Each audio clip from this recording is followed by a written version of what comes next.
Welcome to Mellow in Japan. I am Mellow. This is episode 5 of Riding with Mellow. And today I want to talk about cost of living, quality of life in Japan.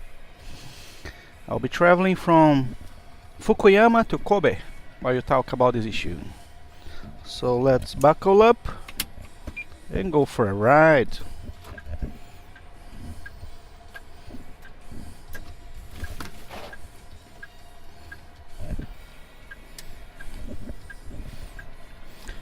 Alright guys, so Japan, like mostly developed countries, of course it's not cheap to live, but if you're planning to come here to study or planning to come here to work on a holiday visa or even to travel, I can give you guys some nice tips today.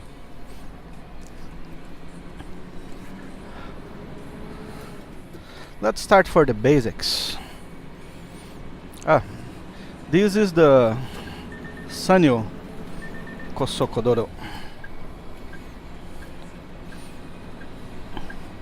So, starting about the basics. Food in Japan. Food in Japan is pretty affordable. It's very fair. I believe most things in Japan are really fair. Like the taxes are not so high. Right now it's only 8% on sales taxes. While, most countries are 10, 15, 20, depending where you are. So right now it's 8%, but it's going up to 10% by October 2019. They had to put it up from 3% a few years ago after the tsunami. So it's still fair, it's still fair. Like whatever you pay in Japan, whatever you get back is pretty fair. I believe so. I think so, comparing to many places. So food in Japan is pretty affordable. If you eat out, for example, McDonald's here, of course not Japanese food, but the quality is much better than the America, because the meat comes from Australia, and their service is really good, comparing to the experiences I had before at McDonald's. And you can get a combo meal for 500 yen, 600 yen, which is roughly $5 or $6. A Big Mac, it's about 600 yen, which is maybe like 550 American dollars, not even 5 euros if you compare. Also, if you go to like a Sukiya, these Japanese little restaurants, they have some chains, and they have, it's kind of like fast food, but it's much healthier. Of course, it's a little processed, but it's rice and vegetables and meat, chicken mostly, pork meat. So for $5-6 you can have a nice meal actually. If you go like something a little more fancy, like those sushi rolls, for example, like those restaurants, they have the sushi on, how do you call that thing? It's very cool though. A conveyor belt sushi. Like every plate is about 100 yen, which is about $1. Actually, it's exactly $1 if you add the tax, because $108 with the tax, so it's just $1. Of course, you're gonna eat like 10 or 20 of them, so it's probably gonna spend $10 or $20, which is not bad to eat a lot of sushi. And at the supermarket, there's many different prices, especially if you find some farmers market. You can buy vegetables really cheap, really cheap sometimes. Tomatoes a little more pricey in Japan, bananas a little pricey. Fruits and vegetables in general are a little pricey in Japan. People they even give them as a gift because they are a little expensive. Because most of the fruits there's a lot of vegetables growing in Japan, but most of the fruits are imported, so it's not as cheap as it used to be in the other countries. Also, cow meat, red meat, is not so affordable. It's a little more expensive, but it's not the end of the world, you know. For example, you can buy 10 eggs for about $2, $1.50, depending where you go. Eggs are really good in Japan. Most of them are like organic, and they're a good option too, you know. And vegetables, if you buy seasonal, because Japan they try to keep everything seasonal, you know.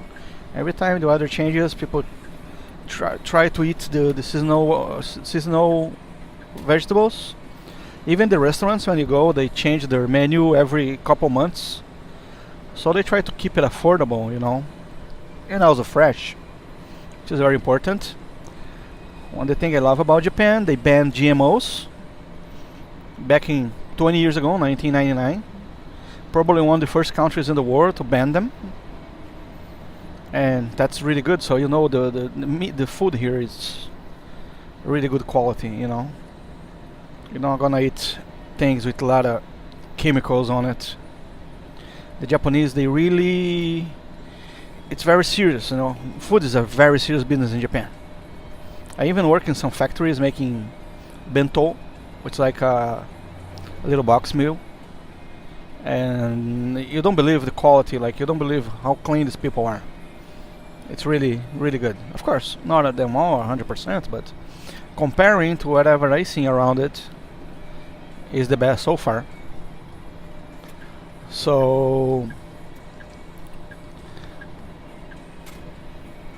you know, and the supermarket too, the prices are pretty much, you know, you don't find a lot of people in Japan, they don't drink a lot of soda, Coca-Cola and things like that. They don't drink much, so you're not gonna find a lot of variety. There's some variety, but not as much, because they're not even healthy anyway. But on the other hand, you find a lot of juice and a lot of especially tea, green tea, black tea, all kinds of teas. You can find it in Japan, very affordable. Especially on those vending machines, you can find all kinds of drinks. Alcohol in Japan is pretty cheap. If you like to drink some beers, they have this Haposho, which is like not 100% beer, but like a beer taste-like drink. But it's decent. It's not bad quality, and you can buy like a can for maybe 80 yen, 80 cents of a dollar. Now, if you want to drink some high-quality beer, about $2 per can or so. They also have these drinks with sake, call it too high. They're really high on alcohol level, like 90%, 7%. If you drink a couple of them, you can get drunk very easy. And they just like $1.50. So, about food and drinks in Japan, I think it's pretty decent. Compared to America, I think it's much cheaper, especially if you eat out, you know. Of course, there's very fancy restaurants, they're expensive too. For example, if you eat Kobe beef, it's like $100 for a few 100 grams of steak, you know, but it's like the best steak in the world, probably. So you have options to be really affordable and very expensive ones and fancy ones if you want to. You know, that's the beauty about food in Japan. I actually live in Osaka, which is considered the kitchen of Japan. If you're coming to travel in Japan, you guys should really consider coming to Osaka if you love food, like I do. We eat a lot of takoyaki, with some little balls, with some taco, like octopus. It's really good, actually. You can change many toppings and stuff. So, food-wise in Japan, you know, some people just hate Japanese food, some people love it, most people love it. But Japanese is not just about sushi, you know. If you come here, you'll be impressed, because the convenience stores in Japanese, in Japan we call them konbini. The konbinis, 7-Elevens and things like that. They have a decent selection of sandwiches and bento, those boxed lunches, with rice and meat and also pasta. It's pretty much occidental, If you're not used to Japanese food, you don't eat fish, it's not an issue because you will find a lot of foods. You find, most places similar, not the same, of course, but really fresh and really affordable. Even if you go in a convenience store, you can still buy a lunch for $5, $6, 600 yen, 500, 600 yen. Drinks probably about 150, 200 yen, 100 yen, depending on whatever you drink. So basically, you can have breakfast for $4 and lunch for about $5, $6, dinner for about $5, $6. It's not even $20 a day, even if you eat out, buying some things on convenience stores, and things like that. It's pretty affordable, I think, especially if you're traveling on a budget. What I would advise you to, if you travel to Japan, you should buy the unlimited pass for the Shinkansen, the bullet train. Bullet train is amazing, but it's not really affordable. For example, if you go to Osaka to Tokyo, it's about 500 kilometers, about 300 miles. If you take an airplane, it's like $100. But if you take the Shinkansen, it's $150. But if you buy the unlimited pass, they have from 1 to 3 weeks. I think prices varies from $300 to $500.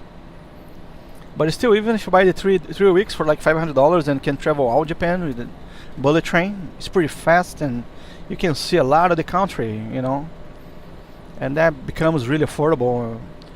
Millions of people are coming to Japan every year and doing that. It's really nice. Also, if you're traveling, hotels are not really affordable, not really cheap. You can count on $120, $150 a day in a decent hotel, like average. But we also have there's many, especially in the big cities like Osaka and Tokyo and Nagoya. You have those capsule hotels. It's really small and everything, but just to sleep at night, it's great. And it's like $25 to $30 per night, so that's pretty affordable. Of course, you have Airbnb in Japan. Not as much anymore because the government, made restricted rules for people to have Airbnbs. But there's still a lot of them, especially people speaking English there. You don't have to do it, people don't speak English, so Airbnb is also a nice option, especially if you're going to Okinawa.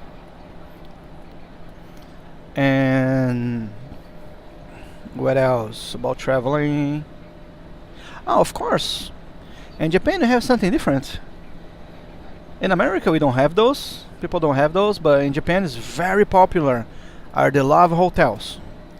Love hotels are regular hotel. They look like the name is hotel, but it's always different. The architecture, you're gonna see like castles and like churches and things like that. Even like a Jurassic Park one.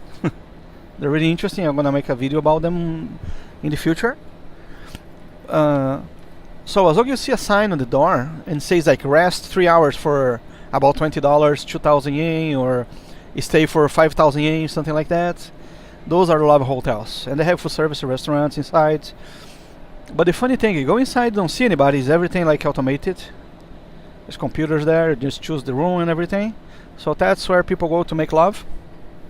But also, if you're traveling on a budget, it can be a great option because instead of paying $120 for a regular hotel, you have to. And regular hotels you must reserve.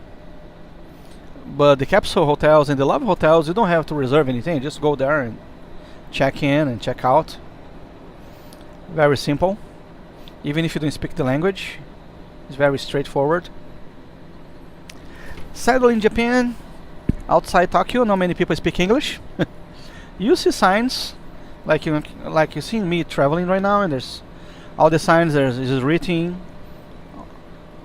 kind of like English, like that sign right there. So it's in English, but you don't find it English everywhere in the country. Not many English speakers in Japan. I thought it was much more than that, but even Osaka, downtown Osaka, of course, shops and stuff. But if you go back in the country, you know, you should use a translator or something. You know, like when you arrive to Japan, you can find these machines at the airport selling SIM cards you can put in your phone. It doesn't have a phone number, but they let you use the internet for, like, for example, 7 gigabytes of internet for a month for maybe $30-40. You know, to use for maps and basically internet's pretty good. You know, just put the SIM card in and your phone, any smartphone you're gonna use, it's gonna work. So you have internet, you can use messengers and WhatsApp and whatever you use, you know. Even make calls, but not phone calls. Not phone with no regular number, you know, like just internet calls, which is very helpful and it works everywhere and very fast. 4G technology they have here. So now housing. If you're coming to stay here for study or working, holiday visa, whatever rocks your boat. Comparing to many countries, rent in Japan is pretty cheap. Of course, Tokyo is expensive.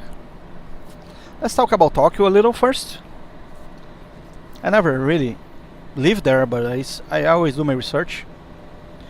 And in Tokyo, a really small apartment, probably $600 a month.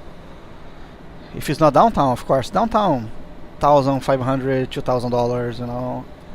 Even, it's still cheaper than New York, of course, but comparing to the rest of Japan, it's really expensive. But Osaka, for instance, it's a big city, it's second biggest metropolitan area after Tokyo. And you can find apartments, like little, small apartments, like a one room, you know, with a little kitchen, very little kitchen and a bathroom. And you can rent for maybe $350 a month, $450 a month. If it's one person or two people, and if you're gonna stay that much, you know, maybe a year, it's pretty cool, you know. It's very simple, but it's really affordable, I think. If you want a little bigger apartment, maybe with 2 bedrooms for like 3 people, 4 people, you're talking about something $500 a month, $600 a month, and you're probably gonna give like maybe double than that just to get the apartment, you know. Now I have a house, rented, and it was very expensive to get it. I paid almost $4,000 because I'm a foreigner, and if you're a foreigner in Japan and don't speak the language, you know, it's really hard to rent a whole house. To rent an apartment is not a big issue, you know. If you look at Craigslist, if you do a little research online, you can find many agencies, people who even speak English, they can help you. But you're gonna have to give probably 2 or 3 months in advance, you know. So if it's the rent for $100, probably like $1,200 or $1,500 to rent an apartment. They give you some of the money back, some they don't. There's something called the key money. I don't know the exact name in Japanese, but it's a little gift you have to give to the owner of the real estate, the house, apartment, whatever.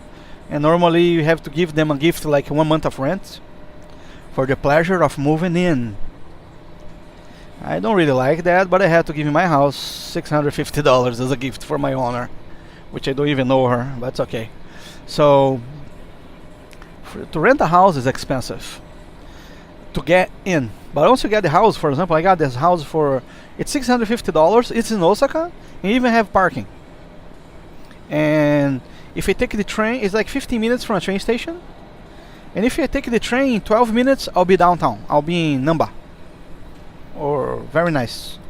Very affordable if you compare to America, Canada, the other developed countries similar to Japan. So housing in Japan is not really expensive to rent.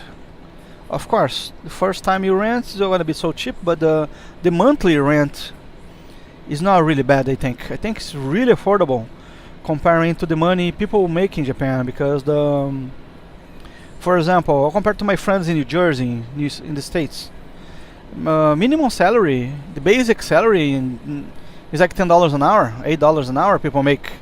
Of course, the cheapest you can make. And rent is never less than $800, $1,000 a month from almost any small apartment in New Jersey.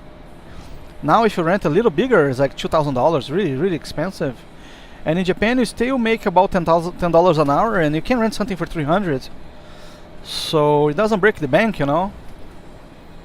I think the quality of life in Japan comparing to the prices of real estate is pretty fair, you know.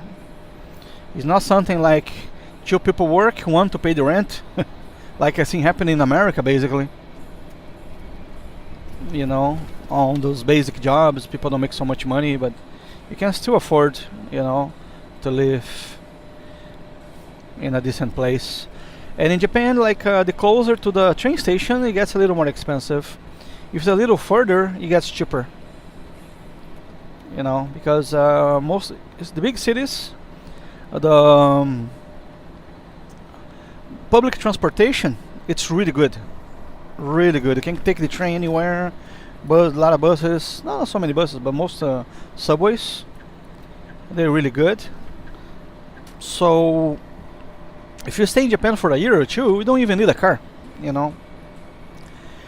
And that's another issue in Japan. Like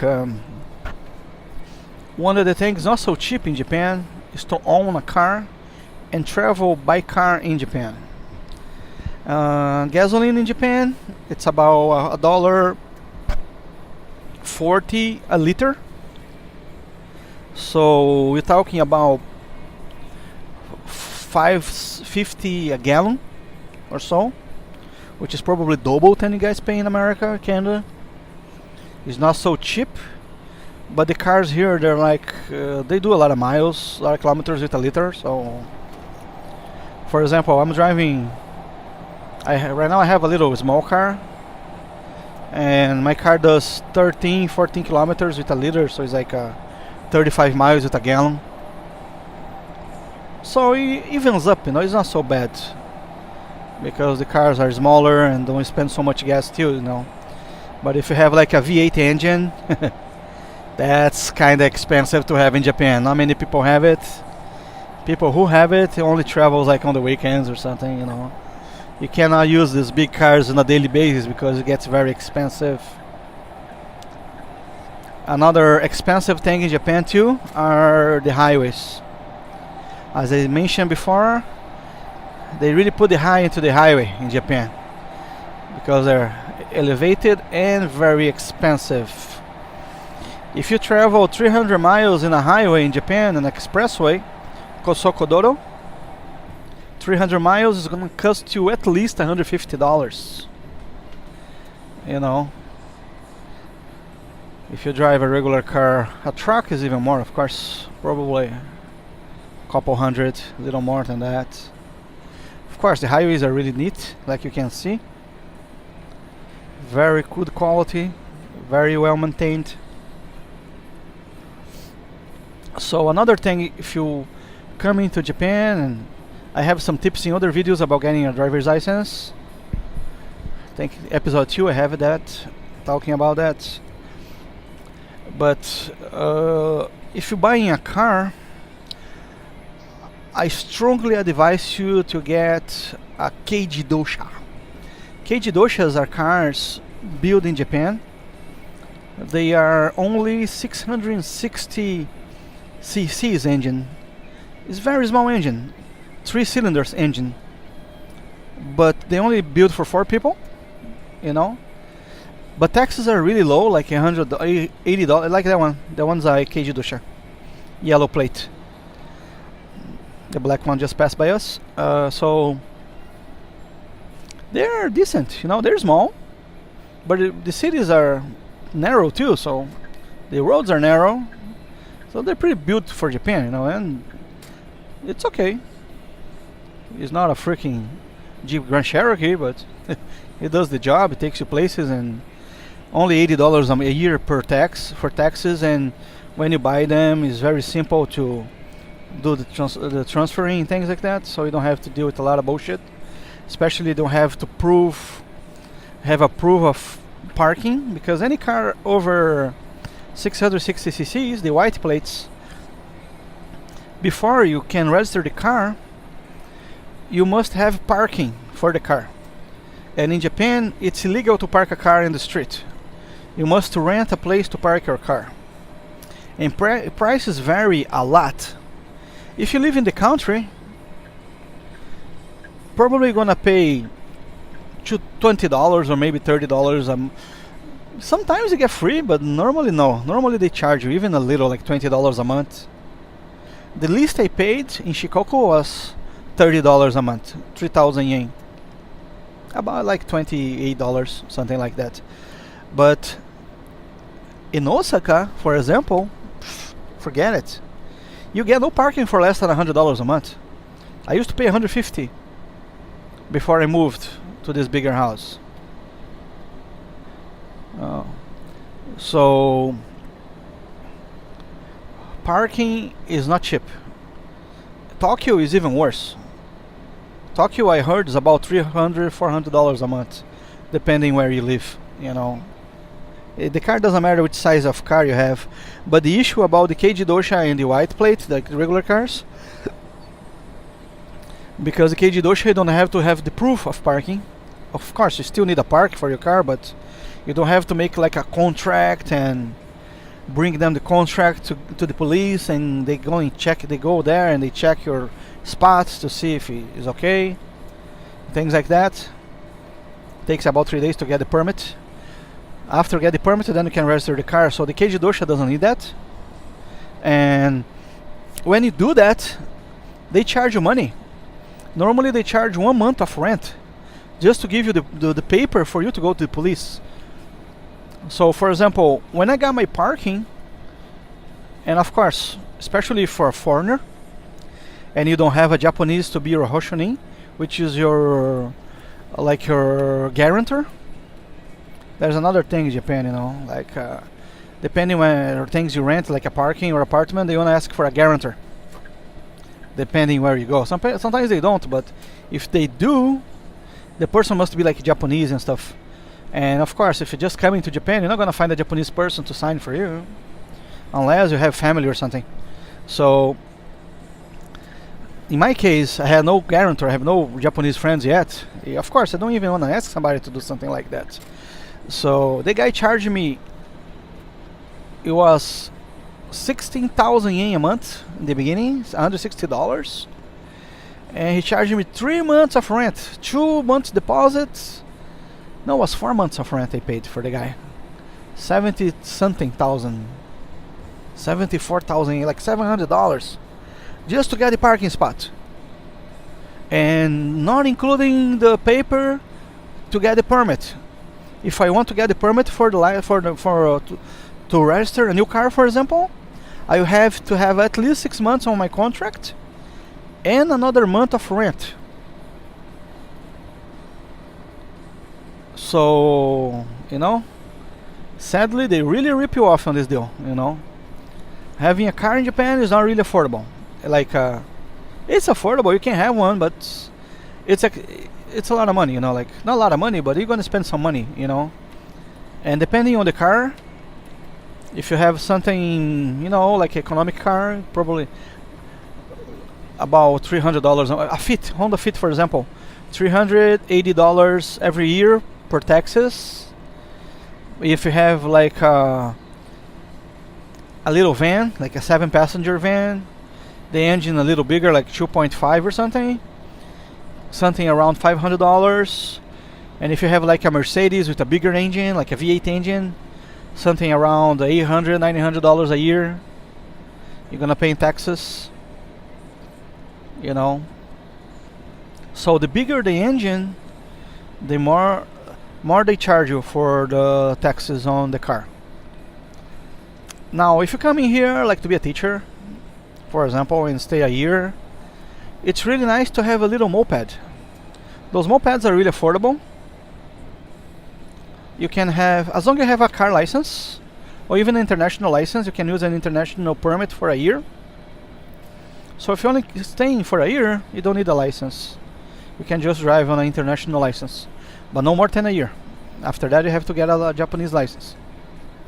I think I forgot to mention that on my other video about the license, but I never did.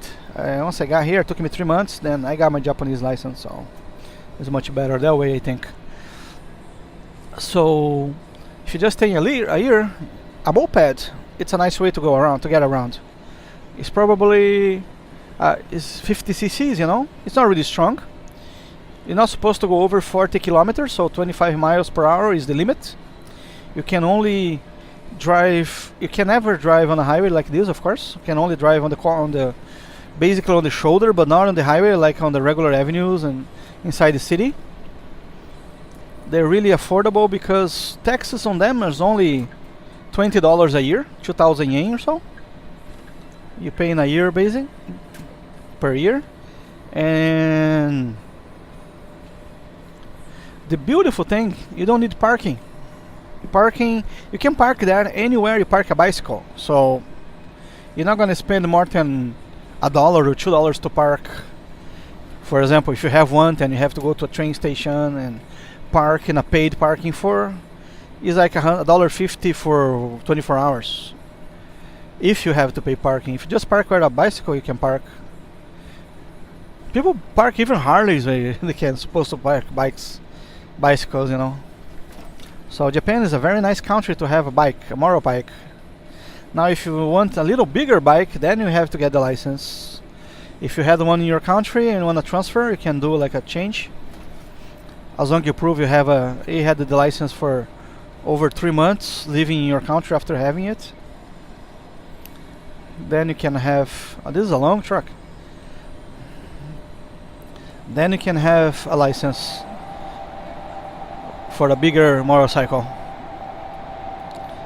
If you do, you probably, if you don't have one, you gotta go to school and do the tests, and it's not really cheap, $2,000 to $3,000 to get one, to get the license.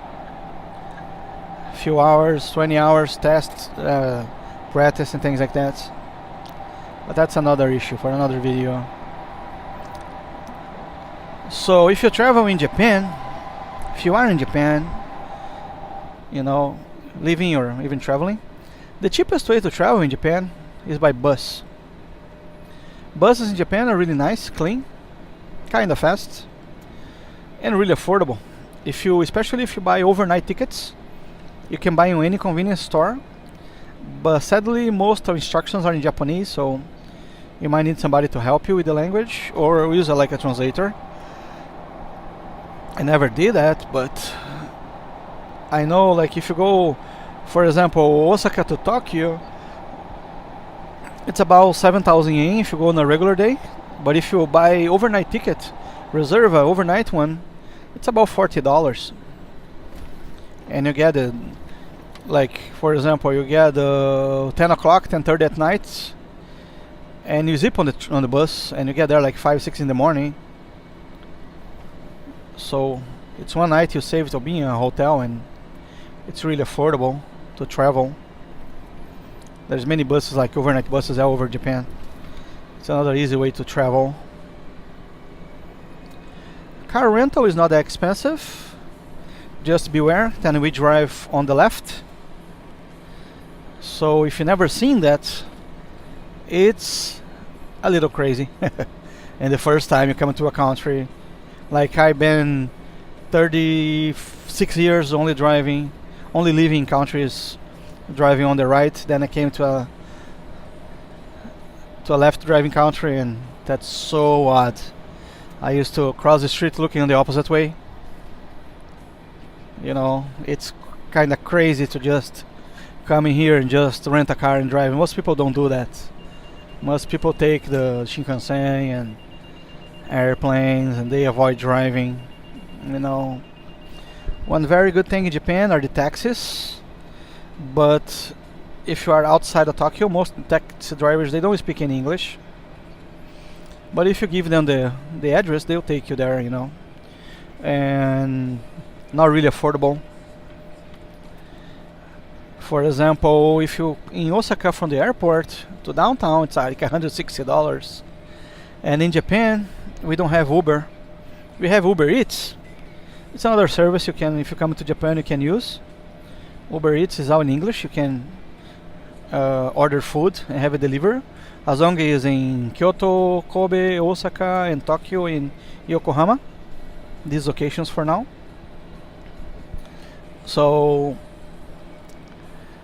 the other locations, they still don't have it. There's only very big cities in Japan they have Uber Eats. But regular Uber, like taxi, only Tokyo has, and the price is similar to the taxis, so it's not really affordable. And there's very few cars so far. Because in Japan they're like not holding. Two things they're holding in Japan, you know, they don't letting people have a lot of Airbnbs, and Uber is like we basically don't even have it, you know. Now there's a company in Osaka, they're doing a trial. They're gonna have it, but the taxis are going to use the app. About 300 cabs are going to use the app in Osaka. I'm not sure if they already started, but they are about to start anytime soon, the first quarter of 2019. So I know in many countries it's a really nice option to go around, get a Uber, and sadly in Japan we don't have that Uber yet. And also the taxis are so good and nice and clean, and people are really polite, so different from many other countries. Then taxis are really shitty, you know, and expensive. Here it's just expensive, but it's really good though. So if it's good, they basically don't even need Uber, you know. But I hope they get it sometime. They probably will, you know. Eventually all the world is gonna be, some things gets everywhere. So that's transportation for you. I think I cover most of parts of transportation. Housing, pretty much that. Apartments are cheap, houses are expensive in the beginning, of course. After that gets cheaper too, gets affordable. Food, really good. Going out and having fun. For tickets, you know, for example, if you go to the aquarium in Osaka, is the second biggest one after Okinawa. Really nice aquarium. I'll put some some pictures later on my Instagram account. I've been there recently, and the aquariums are amazing in Japan. Really something you should see it if you come to Japan. And tickets are about $30 or so. Not really expensive. It's pretty fair actually. And if you go like Universal Studios Japan, only one day I don't think is enough, and it's almost about $65 for the ticket. $210 you can buy the year ticket. If you're planning to stay in Osaka for a few days, and if you can go over at least 3 times, it'll be worth it. I think 4 times will be worth it, because it's really crowded. Especially if you come to Osaka and you wanna go to Universal Studios, you should go in like in a weekday, you know, like Wednesday or something, because Saturdays and Sundays and holidays, you're just wasting your money, you know. You're not gonna see almost anything. Even to go inside the Harry Potter area there, little city they made, you need like an appointment. You gotta get like a special ticket. They don't charge you extra, but you have to have like a time ticket just to get in there, and be like 3 hours in line to go in the ride. So I don't think it's worth it, you know. It's so crowded, you know. That's one of the bad things in Japan, because there's too many people here. So depending where you go, places have so many people, and I mean it, it's a lot of people, and you spend many hours just in line, you know. But if you go in a regular weekday, it's not as bad, and you should get there like that. You know, this is a tip I did it for a friend, and he was really happy. If you go to Universal, try to get there one day before. Don't trust websites to buy tickets, because I don't think they are accepting tickets bought online anymore. I heard that, so I'm not sure. You should go to the park one day before and buy the ticket for the next day. And the park starts at 10, but it opens at 9. So what you should do, get there like 9 o'clock in the morning. You'll be one of the first people to enter. You know? Because many people are gonna still in line, because if you go there at 9 o'clock in the morning and buy a ticket, you'll be like an hour and a half in line just to buy the ticket to get in. So as long as you have your ticket, you just get in and start going the rides, you know? Try to go like to Harry Potter first. Of course, it spoils the fun a little to go to the best ones, but it's your chance to ride them. Because if you wait until like 1 o'clock in the afternoon or something, you're gonna be 2-3 hours in line. You know, at least an hour in line. So that's my advice. You should buy the ticket if you can. Go there. You know, the train station is like right there. So just get out of the subway and go there and buy the ticket and go back to whatever you're doing. You know, you just take like an extra hour just to do that. So it's some time you're gonna have more extra fun the next day. If you're planning to go to Universal only for one day, you know. I really don't advise you to get the ticket on the same day you get in, because you're wasting a lot of time. And you can ask for them just to give me the next day, you know. Ashita onegashimasu. Please, tomorrow. So, very simple. And in Japan there's a lot of options. Many nice parks to go, theme parks. I only went to the Universal Studios so far, but also if you are in Osaka area, about 45 minutes you can go to Nara and Kyoto. They are beautiful places to see. Many nice temples. Many nice things to see around here. If you're just traveling, you know, to have some fun in Japan. I really advise everybody should come to Japan at least once in their life and see how this planet Japan looks like, you know. You'll be impressed, I believe. You know, I'm doing as much as I can to show you guys. I can't show you guys so much because the roads, you know, you're basically gonna see tunnels and roads, but you can see some things around. But you can have a little idea how Japan is. You know, trying to do my part to spread the word about Japan. It's so nice, such a beautiful country. Such nice, polite people. Of course, there's racism too, you know. People in Japan are different, and their culture is totally different from many other countries. People think Chinese and Japanese are similar. There's nothing to do with them. They're totally 100% different. I'm not saying bad things about Chinese people, but Japanese people, they're so polite and clean and so respectful, you know. And the other Asian nations, they are not so polite. And well, when you're here, you meet them. You see what I'm talking about. You see the difference. You're gonna think they are Japanese, but then you see the way people behave. You realize, oh, these people are not Japanese. They are something else. You know. Japanese, on average, they're really nice people. They treat tourists really nicely. In average, of course. Sometimes it can be treated bad, but something, you know, like when you go any business, people will treat you like a king, you know. They bow to you and they thank you, ask you to come again all the time, always with a smile. Even if they don't understand you, they try to be, you know, give you attention and things like that, smile for you. And sometimes I feel like a king, some places I go, you know. Especially now I'm learning a little Japanese. I speak anything, people, wow, Nihongo Jozo. You speak good Japanese. No, I don't speak any Japanese, very little. No, you speak good Japanese. Just because I ask like, oh, please do this. Please warm this thing up for me. And they, wow, you speak good Japanese. They get impressed if you know some Japanese and if you're a foreigner, you know. Especially I'm half Italian, half Portuguese, so I have blue eyes and people think I'm an American. So, of course, Okinawa, I don't think they're gonna treat Americans as well, though. If you look like an American. because the military bases and there's a lot of bullshit going on over there. But the rest of Japan, if you're an American person, white person, they will treat you very nicely, especially if you're a tourist. Working is different. Working is not always, people are not always nice.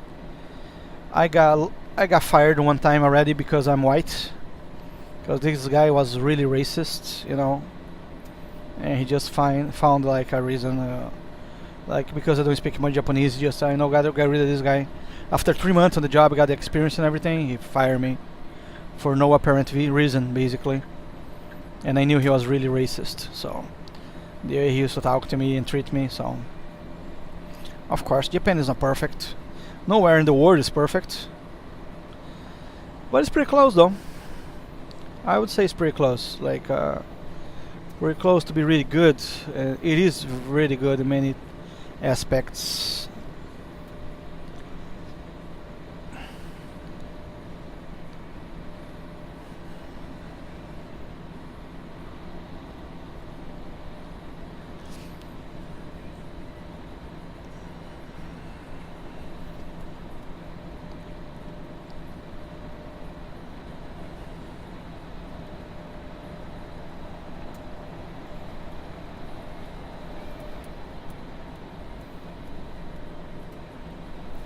Just enjoy the ride, people. I am thinking about whatever I can tell you about Japan. It's been 46 minutes already, so I kind of running out of ideas already, and it's still like 2 hours to go. So I'll try to entertain you guys while you look at the road.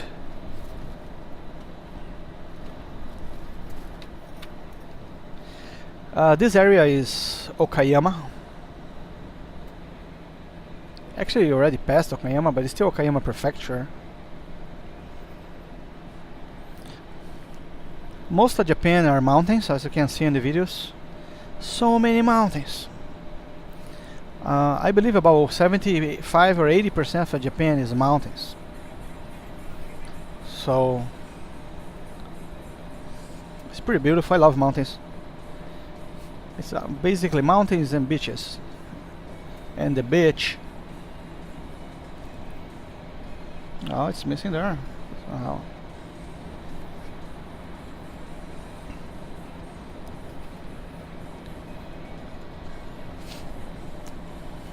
So, quality of life in Japan. First I talked about prices of most things, basic things. Now I want to talk about quality of life. One of my favorite things about quality of life in Japan is their healthcare. According to the American people, let's make a little joke here. We are socialists. We have socialist, communist healthcare because the government takes care of people. Wow. One of the biggest lies I ever heard. People say, oh, free healthcare, oh, universal healthcare is a bad thing. No, I'm not saying bad about America, but I strongly disagree with the people there who thinks like that, because in Japan, the government has insurance, the national insurance. It works so nicely. It's so good. If you come to Japan, most likely you're gonna have to have it, of course, to study, or if you want to work here for whatever time you will. Don't worry about it. It's really affordable.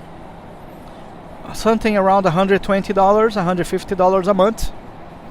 And it covers 80 to 90% of all your expenses at the hospitals and medications. The hospitals in Japan are really organized, really clean, and it works like a clock. You know, it's amazing how nice these people are. I'll give you one little example. My wife has diabetes. She has to go to the doctor every month to get a prescription, to get the pills she needs to drink. Her diabetes is not really bad, so she only takes some medications, you know, high blood pressure and diabetes. So they schedule for her 1 month in advance. Of course, it doesn't have to be that. If you need an emergency, you can go to any hospital and, you know.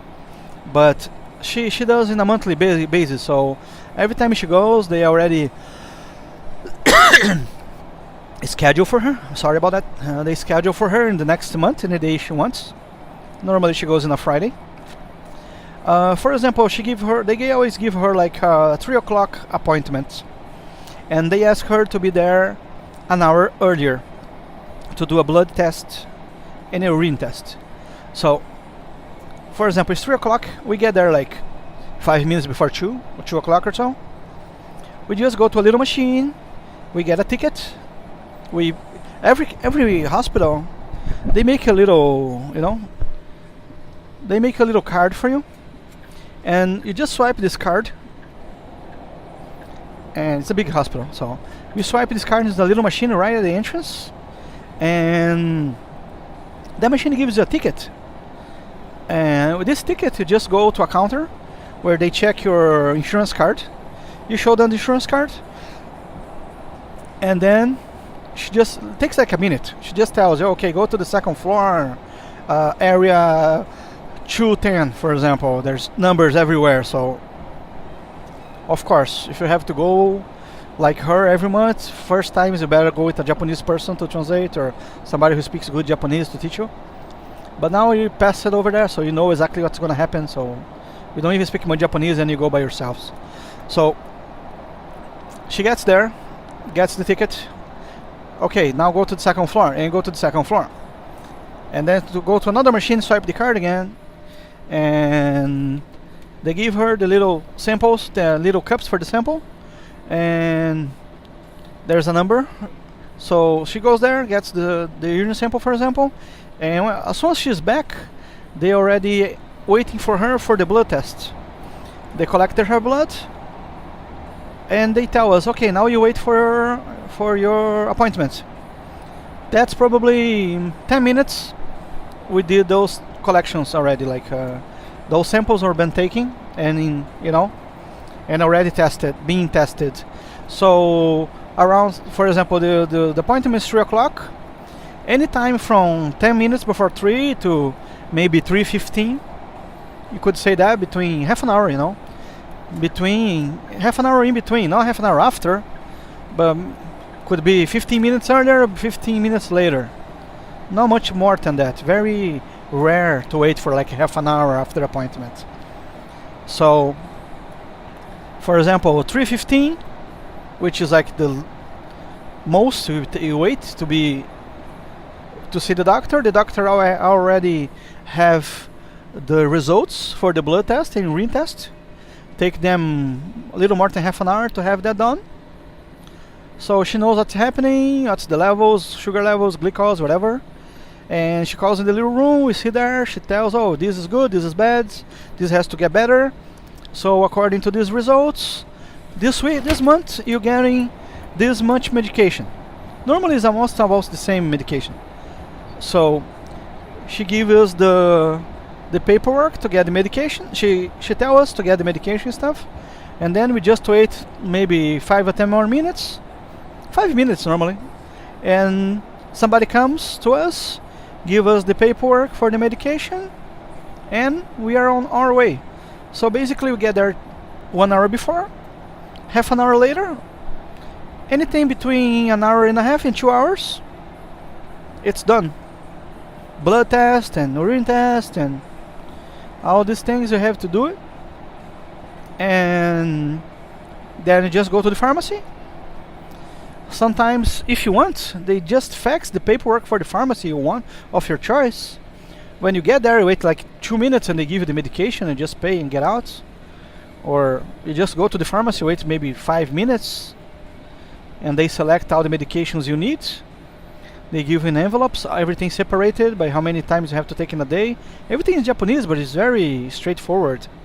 And for this, so this is just an example, and it's true, it happens every month.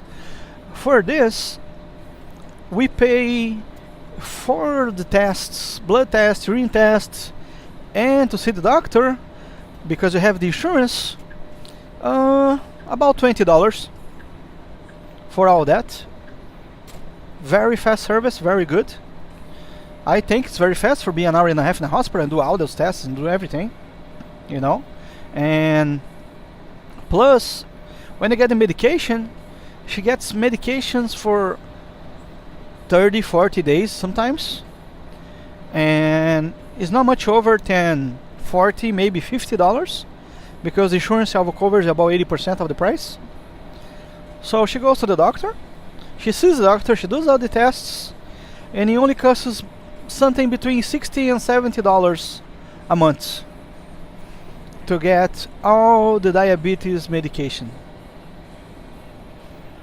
So I think that's pretty affordable, you know, especially when you make no less than $1,500 a month, maybe $2,000 a month, maybe even more, of course. But in your case, you don't speak much Japanese, so you don't make so much money, you know. But still, if you make minimum salary, the $9-10 an hour, you make something about $1,500 a month. If you go to the doctor, get medication and everything, you just spend $70. I think it's pretty nice, you know. Even you paying $100 every month for the health insurance, but it's, you know, pretty fair, I think, comparing to my friends in America paying $1,000 every month for Obamacare, you know. And even comparing to Canada, like you wouldn't pay this $20 to have the thing, but I don't know about the medications, but you still pay 16% of your taxes. In Japan, you only pay 8% of taxes on sales tax, of course. Comparing sales taxes, I know there's not much to do with that, but you know, France, for instance, is almost everything for free on healthcare. Not free because you pay taxes, but the sales tax is 22% or 20%. So is Spain. So comparing to places where they have universal healthcare, I think Japan is doing a really good job on that, you know. Charging only $100, $150 a month per person on a health insurance. And this health insurance is government, so they cover anything. It's not like, oh, you have cancer, now you're canceling your health plan. There's no such thing as canceling, you know. As long as you keep paying. In this case, they just charge from your paycheck, you know. They charge from your paycheck, so you don't have to worry about it. As long as most companies in Japan, after 2 months, normally 60 days working, they give you the health card. They don't charge you the first 2 months, but then on the third month, for example, you get the card automatically from the company. They don't even ask you if you want to join. They just give you because it's like the law in Japan. And everybody pays a little, and everybody, you know, happy. And if you get older and you cannot afford to pay, you know, I know people who go to the doctor do the same thing. They pay like $5, some kind of like a welfare. Even if you're on welfare, the government still covers you on the healthcare, you know. So it's beautiful to live in a country where health is actually a right, not just something for the people who has a lot of money to pay for, and they charge you an insane amount of money. You know, like my friend in America, he doesn't have health care, so he had to pay $1,000 for the fine because he's not enrolled on Obamacare yet, and he had a little cold, you know, and his throat was really bad, so he went to a doctor. He went to a hospital in his city in New Jersey, and he been there like maybe half an hour. They gave him something like Tylenol and sent him home. So next day he was even worse, and then he went back to the same hospital and he complained, I just came here yesterday and I was feeling bad, and now I'm feeling even worse, and the medications you guys gave me, you know, it was worthless, so please give me something better. And then they treat him damn well, you know, like they gave him some nice medication, you know, and he been there for a few hours and he felt better. But he felt really bad when the bill came, because the first visit they want to charge him $1,800 just to give him some freaking Tylenol, you know? What is that? And then the second bill for the second visit, where they really gave him some real medication, they charge him $2,800. It's insane. You know? For example, in Japan, I have a friend, she has cataracts on her eyes. And she's about to go to operation. And the operation is like $800 if you have the health insurance. She has health insurance, of course, because she's here. You must have, everybody have it. So it's $800 or maybe $1,000 she's gonna pay for the whole surgery procedure. You know, and these cataracts, I think probably in America it'll be like, okay, you leave your liver and we do your cataract operation for you. Something like that, because the way it's insane they're doing this, you know. That's why I disagree, people. I'm not talking about politics, but I think, you know, healthcare, it should be a right. It is in most countries, you know. And that's one of the reasons I believe the American way is really wrong, you know. It should be a right. Not free. Nothing is free in life, I know that. You paying taxes. Everywhere you pay a lot of taxes, so they gotta give you back, you know. And I don't think the Americans are doing it right, you know. Charging $1,000 a month or so much for insurance, and then so many other things. And here the medications is like so cheap because it covers medications too, you know. When I just arrived here, I had influenza. I spent maybe $30 in medications and everything. Really affordable, and you know. Another thing, my wife had a little problem on her ear a few months ago, and she needed to do a MRI, you know. And it was amazing. Like the doctor said, no, you gotta check this, you know, you gotta make sure everything's right. So we go into MRI, and we say, when, you know? Oh, right now. You just go to this other room, and they will take care of you. And took them maybe 15 minutes, 20 minutes, and they made an MRI on my wife. In less than half an hour, we had an MRI.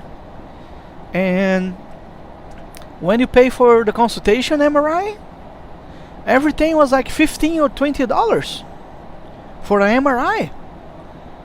You know, I think it's amazing. Like they really use the technology, you know, in such a beautiful way in Japan. I know MRIs are expensive everywhere if you have to pay from your pocket, you know. But even paying really cheap, they do it so fast, you know. Like I think they have to charge it. I think Japan's way is maybe not the best way, but it's up there, you know, like the top 10, probably top 5. Because if it's everything for free, people, any headache, they'll go to the doctor, you know, and it's kind of people take advantage of things too, you know. I realize that, I understand that. That's why you should charge little, you know. But not like they do in America. No, hundreds, thousands of dollars for any little thing you can think about it, you know. Like it's kind of crazy, you know. I think they always should charge, but fair, you know. And if you already pay $100, $150, maybe even $200 a month, of course, as long as you make enough to pay that, so make it affordable. So healthcare wise, Japan, you know, I'll give you a 9.9 out of 10. Really, really good, great service, really affordable, you know. Hospitals are so nice, and you know, the only bad thing is the language, of course. You know, it's so complicated, especially in a medical level. Even if you know some basic Japanese, it's not gonna cut it, you know. You're gonna need some help to see a doctor, you know. You might need a Japanese person who speaks English, or somebody who's been here long enough to translate for you, something like that. So healthcare, here. No wonder these people. Another nice thing about Japan, if you work in most companies, if it's a Japanese company, if you work for like something called the haken, it's like an agency that hires you to work in a company, they don't do that. Most of them they don't. But if you work for a Japanese company, any company, every year they do medical on everybody, and the company pays for. They do a checkup. Last year I had 2 of that, and this new company I've been working for a few months, they do twice a month because they're truck drivers, so they want to make sure everybody's healthy, and have no issues. So that's something really good about Japan. They invest on making sure they know you, they know your body, they know your situation, because once you do that, you can detect things much earlier. And that's one of the reasons the Japanese people average 88 years. That's the average life in Japan. I think is 87 or 86 years for men, and 88 or 89 for women, which is, I think, is the second highest in the world, if not the highest. We have in Japan over 65,000 people, centenary people, over 100 years old, because they really take care of their people, And another thing, the Japanese doctors, they do it differently. They, for example, most countries, the doctor, it's all about drugs. They want to prescribe you something, and as long as it's working, they just keep you prescribing for the rest of your life. For example, if you have high blood pressure, they give you some medication. They see you every few months, and they still give you the prescription for that medication. And like one time I asked my wife in another country, and hey, why can't you just get this lower? No, it's working good, so just keep it like that, the doctor said. Not in Japan though. In Japan, the doctors, they do everything to reduce your medication, and even take you out of the medication. They use it as a tool to help you. It's not something to keep you hooked for the rest of your life. We don't have opioid problems in Japan because the doctors don't profit from medications. They already make good money. They don't have to make some money on the side. If you are in the healthcare business, you know what I mean. So, like here, I met some people. Actually, I haven't met them, but I heard about some people. They came to Japan with high blood pressure. After 1 to 2 years, they just stopped taking medications because the doctor ordered them to. Because they could control it so well, getting lower and lower on the medication, till one day they just don't need it anymore. And that's one of the things amazing me about the Japanese healthcare system. They're really good on that. They really try to take you, out of the medications, and that's the quality of life in Japan, for health. Healthcare is really good. Also, some people told me Japan was really polluted, like Hong Kong and things like that, some other places. I live in Osaka, and it's not so bad. I don't think it's bad, because you have a lot of, as you can see, there's a lot of nature, virgin nature in Japan. So many trees everywhere. They keep nature. They respect everything. They also respect nature a lot. So I think pollution in Japan is not so bad. Maybe it was worse before this new diesel system. This truck I'm driving right now, for example, is 2014, and it has the AdBlue. If you never heard, AdBlue is some kind of liquid. It's a liquid made out of urea. peace and water, and that neutralizes pollution from diesel engines. It was made by the by German people a few years back, and as far as I know, in Japan, all the trucks I've seen so far, they use this AdBlue system, so the trucks don't create smoke. Even if you're in a parking area, many trucks are, on at the same time, you can smell no diesel, you smell no smoke at all, because this AdBlue system neutralizes the pollution. I know in America they start using new trucks, they all have it too, but still old trucks don't have it yet.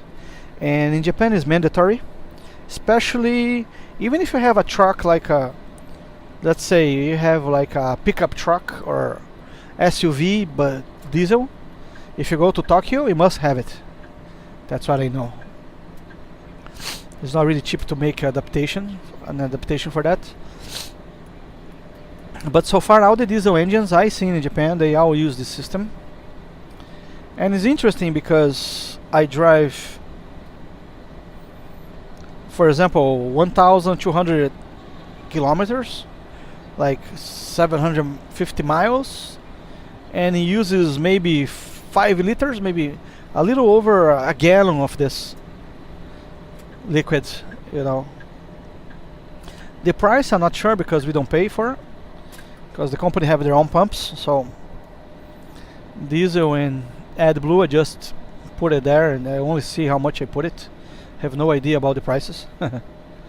Diesel I know is about $4 a gallon in Japan. So AdBlue probably might be the same price, $4 a gallon, maybe cheaper,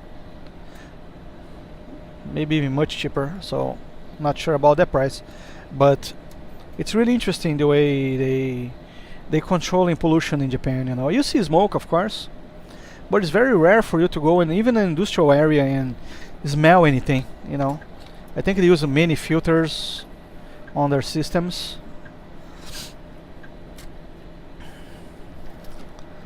So quality of air in Japan is pretty good. Another thing I love about Japan is the weather. This area I live in, Osaka, you see now it's February 5th, 6th, and we're in the middle of the winter, and outside is 80 degrees, about 44 Fahrenheit or so. For the middle of the winter, it's really nice weather actually. It's a little rainy. And come on people, let's go faster.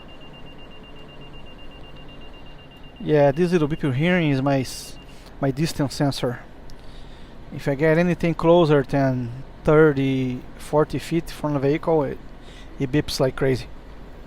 Like 15 meters. Now it's 25 meters from the other vehicle, so it stops beeping. So quality of air, really good. Weather, it's weather in Japan, in Osaka, is very similar to the weather in South Carolina, Georgia, northern Florida, maybe Louisiana, kind of like that, northern Louisiana. It gets a little snow, but not so much. I haven't seen no accumulations in the last 3 years in Osaka, but if you go to the mountains, there's some accumulations, of course. Summer is really hot, just like New York. So humid. It gets so hot in summer.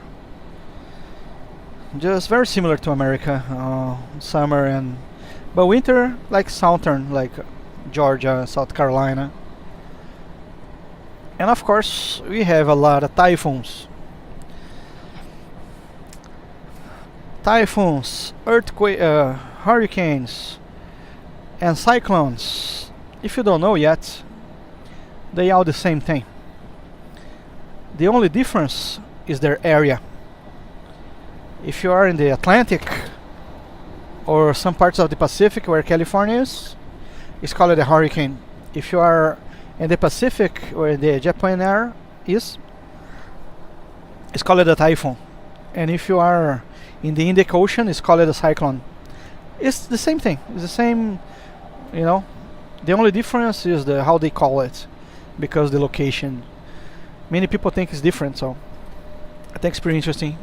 It's just the same thing. It's just geographically speaking, whatever they come from is the different name. Different name, same crap. Damage and dangers. And last year we had about 30 named storms. Wasn't pretty. My house got some damage last September. Osaka got some damage too. Some places been without electricity for a week. I got pretty lucky though. But it was bad. Last summer was really bad. We had a lot of disasters last year in Japan. My city, for instance, had that. We had a strong earthquake, 6.0, which about 8 people died. 6 people or 8 people died. But it's interesting because we had the 6.0 earthquake, really strong. I was in the second floor of a company and it shook a lot, you know, like wow. It was my first experience. First time I really experienced earthquake, a strong one. And you feel dizzy, you know. It feels a little like you're high or something. It's weird. It's really weird. Like you become a little dislocated. Like wow, what is this? Am I drunk or something? When you experience a strong earthquake. But these people who die they were kids or really old people. Some kids die because a wall fell on the top of them. Like a wall around the school was supposed to be maybe 2 feet high, and they made almost 4 feet high, 4 feet tall. And because of that, it wasn't really, I don't know, they made it wrong, you know, not supposed to be like that. There was some mistake on that wall, and that wall fell in a little girl and an old man, like those guard crossings, you know, these people who help kids cross the street when they get to school. Was a man like that, I think 69 years old. Sadly, he passed away because of that. I was a little girl, and there was another area. I was a couple kids also died for the same reason. Another wall also fell on the top of them. And I heard a couple old ladies, maybe 80 years old. They were at home and they had these big bookcases, and the bookcases fell on the top of them and killing them.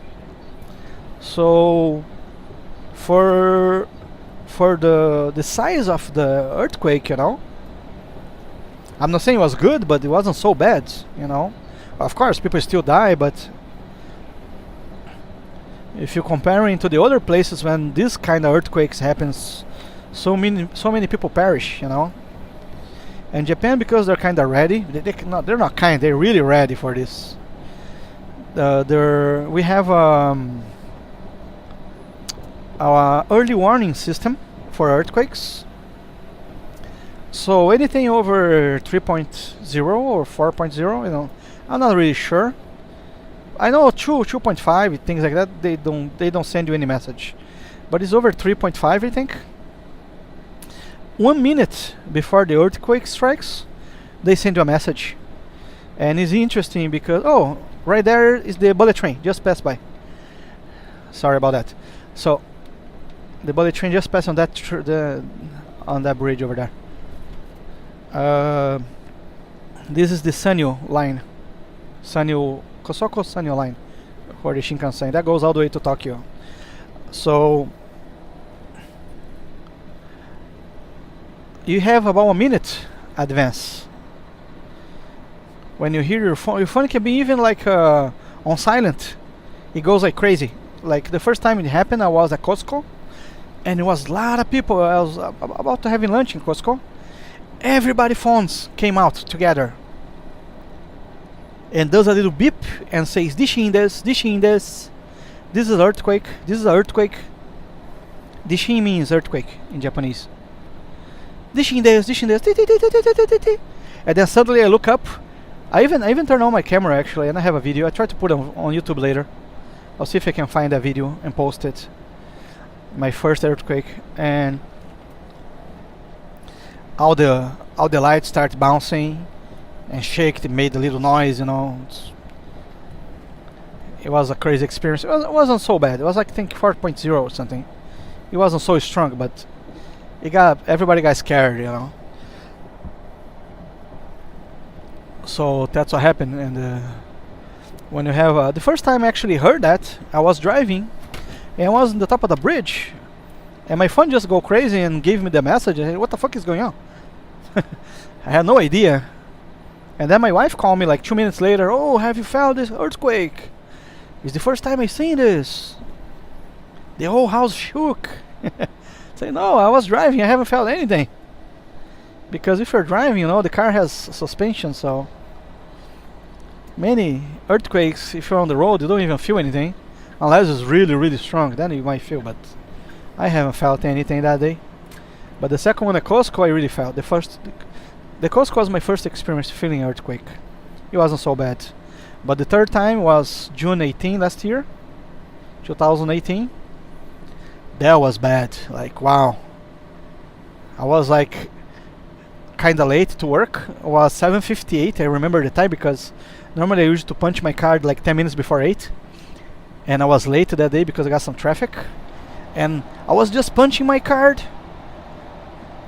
my time card on the company, and wow, everything shook under my foot. And wow, what's happening here? And everybody got a little nervous, you know, and scary. And then everybody outside, and now the company is around, everybody outside.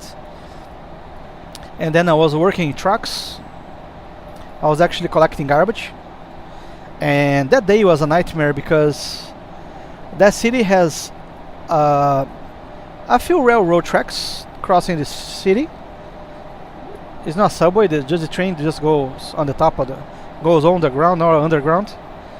So the first thing they do in Japan when there's an earthquake, and if you come here, you should be aware of that, trains stop for many hours. If it's strong like that, first thing they do, whatever the train is, the subway, whatever, it's gonna be stopped. Even the bullet train stops, whatever it is, and everybody comes out and have to walk to the first station they see or something. So, and what happened is they just crossed all the railroad crossings, they closed. So there was so much traffic, you know, because people could not get around on trains, and in Japan trains are like number one, you know. Everybody gets their subways and stuff. So people rely on them. But if there's an earthquake, it becomes a nightmare, you know, because they're gonna stop that. They're gonna stop everything and check all the railroads.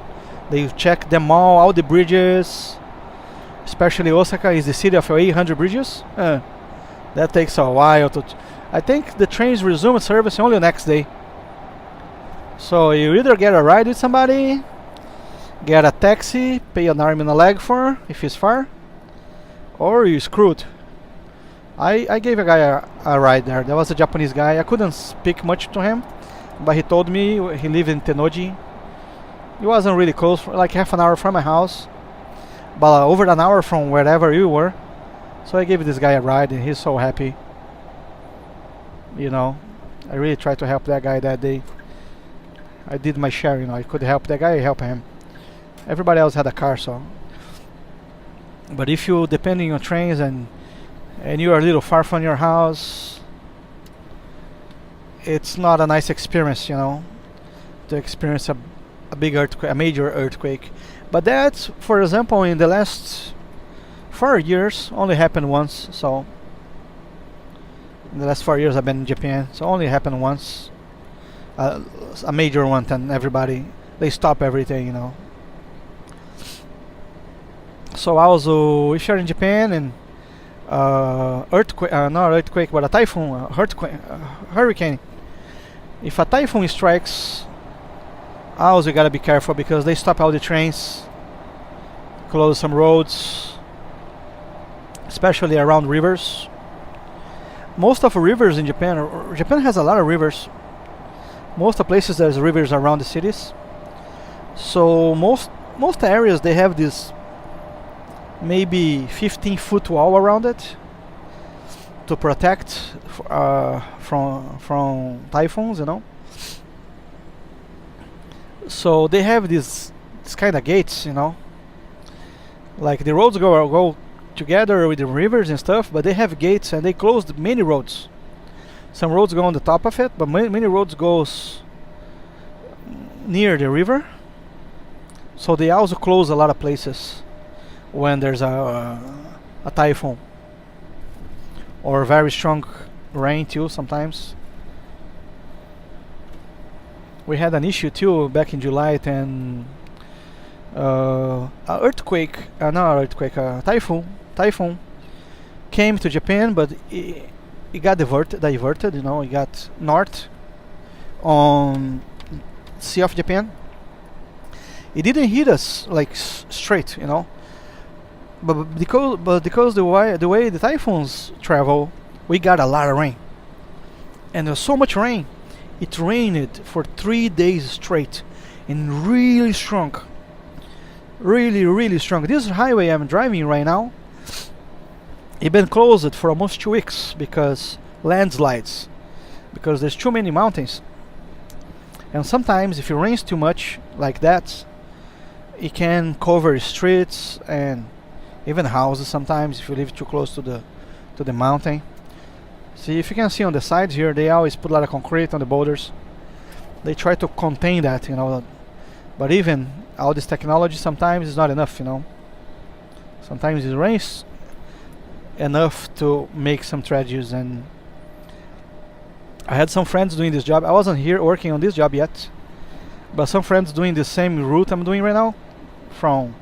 I'm actually coming from Hiroshima, but I started the video like an hour and a half after. So they been stuck on the road for like 3 days, you know. 3 days on the road because they couldn't get anywhere, because there's no shoulder, there's no way to go around.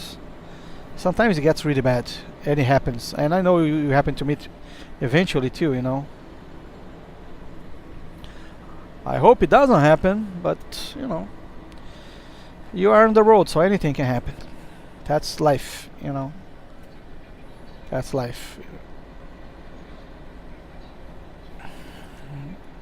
So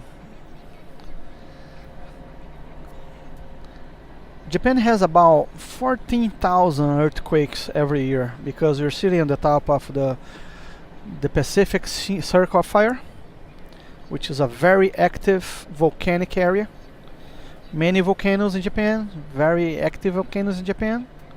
Not on this area. Where I live there's no volcanoes, but if you go south, there's a lot of volcanoes. These guys are going so slow.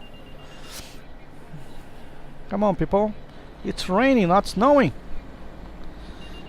Okay, let's get out here. Thank you. Arigato. So Japan is a very active area, volcanic and earthquake wise, so it can happen anytime, you know. I can even make a video here and just something like that can happen. We never know. I hope it never does. But still, people live long. You know, other places have nothing like that and people die young, like not young but like 70, 75 years old. And here people still, most people live to be 90, you know. So even it's bad, but not so bad. It could be much worse. So the nice thing, they've been living here for many thousands of years already. Probably one of the oldest, not the oldest, but probably one of the oldest civilizations in the world. So they're really ready, you know. If you see it, I think it's amazing. So many tunnels, so many bridges, and you know, they hold all these earthquakes and typhoons and everything happens here, you know. Probably if you counted in the last hour and a half, you crossed at least 20 tunnels, if not more. So many tunnels. Tunnels on top of bridges sometimes. There's tunnels everywhere. Which is nice, you know.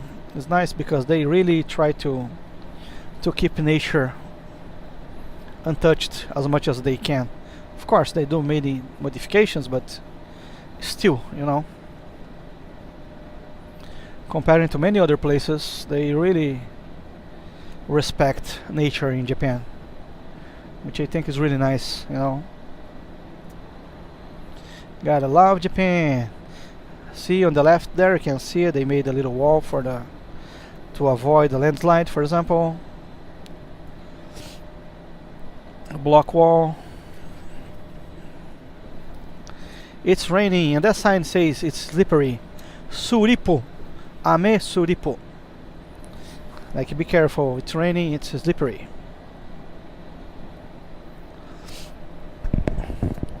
Another good thing, because the speed is low in Japan, you don't see as many accidents, you know. Sometimes you get stuck in traffic, but most of the time it's because of construction. You don't see accidents every day on the highways, you know. Even driving 400 or 500 miles every day, most time you don't see any accidents, which is beautiful. I was saying another video, you know, on the things I love about Japan. It's not the things, but the lack of some things. The lack of accidents, the lack of bad drivers. There's some bad drivers, of course, but people don't do much road rage around here. They kinda, you know, very pacific people, very calm people. Most of them, of course. There's a lot of bad people everywhere, so I'm not saying the Japanese people are perfect. Nobody is. But they walk the next mile, you know. They try harder, I think, and they do a very neat job in this country to keeping a country so organized, and, you know, such hard-working people. Most of them. Of course, there are lazy people everywhere, but most of the Japanese, they work harder, you know. They try to be nice. And so 92 more kilometers, we be in Kobe. This is back in the country here. See, there's still a lot of room in Japan. Even Japan is so small comparing to other places, but it's still a lot of empty spaces in Japan. Many farms, and of course they don't have a lot of cows like other countries. And, you know, it's more chicken. They eat a lot of chicken too, you know. Chicken in Japan is, I think, is the #1 meat here. Chicken and many pork, a lot of pork too. The Japanese really like their tonkatsu. Tonkatsu is like fried pork. It's like Milanese, you know. So people think wrong about Japan. Oh, how did people only eat fish and sushi? Not really. I eat sushi maybe a couple times in a month, but I eat much more chicken than I used to eat. Because beef is not so cheap. But I still eat beef, you know. You can still eat beef every day if you want, but it's not really healthy. A funny fact about Japan: people live very long. Less than 5% of the people in Japan are overweight. So even that, I'm a minority. And it's not easy to be a vegan in Japan. If you're a vegan or vegetarian a little easier, because if you drink milk and eggs, you know. But if you're a vegan, it's not gonna be simple for you in Japan, because many things have meat, of course. There are some vegetable plates, so if you're vegetarian, you'll be okay. But they have a lot of eggs. They use a lot of eggs and a lot of milk and many things, you know. And a lot of cheese, not so much. They use some cheese, but not so much. One of the things you don't find that much in Japan is cheese. You find cheese if you go like to Costco. You find cheese on every market, but not as much like anywhere, you know. You find basic cheese, you know, don't find so much quality of cheese on regular markets. But if you go to Costco in Japanese, then you find all kinds of cheese. Many different nice cheeses, you know, from France and Italy, and very nice ones. But regular Japanese markets, cheese is not really something. You find some cream cheese, you find Philadelphia everywhere, you know. But like many different cheese, you know, Zeist and things like that, you don't find as often. You don't find as often. Only if you go to Costco. But Costco is only on big cities, you know, like Osaka, Hiroshima, Kyoto. If you are in the country, most likely you're not gonna have a Costco. I think there's only 12 stores in the whole Japan. And if you know Costco in your country, it's very similar. Even your card works here. If you, for example, you come from Canada or America here, and you have a Costco card, you can bring it, and you can use it here. They accept it. It's accepted all over the world. So, what we don't have in Japan is the Sam's Club, Walmart. Thank God, there's no Walmarts in Japan. But you find, also you find KFC. You find, now you have Taco Bell, Wendy's, in Osaka at least. Taco Bell just came here like 2 years ago. It used to be in Tokyo, but they quit and they came back again. No, something like that. Wendy's used to be some, and then they quit Japan for maybe a decade. Now they're back again. Wendy's is really good in Japan. I like it. Really good food and much better than Burger King and McDonald's, in my opinion. Especially the cheese, the chili fries is really nice. Love some chili.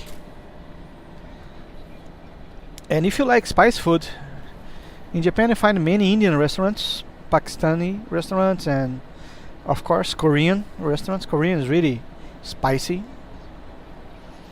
Barbecue in Japan, you find a lot of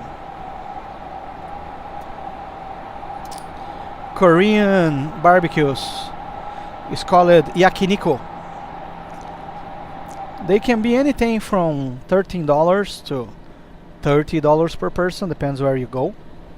Some places like all you can eat, some places you have to buy a set of meat, which comes around $20 to $30 per person. One I found it really nice is only $13 per person on lunch, and it's unlimited. You can all you can eat, and they have ice cream and drink bar and stuff like that.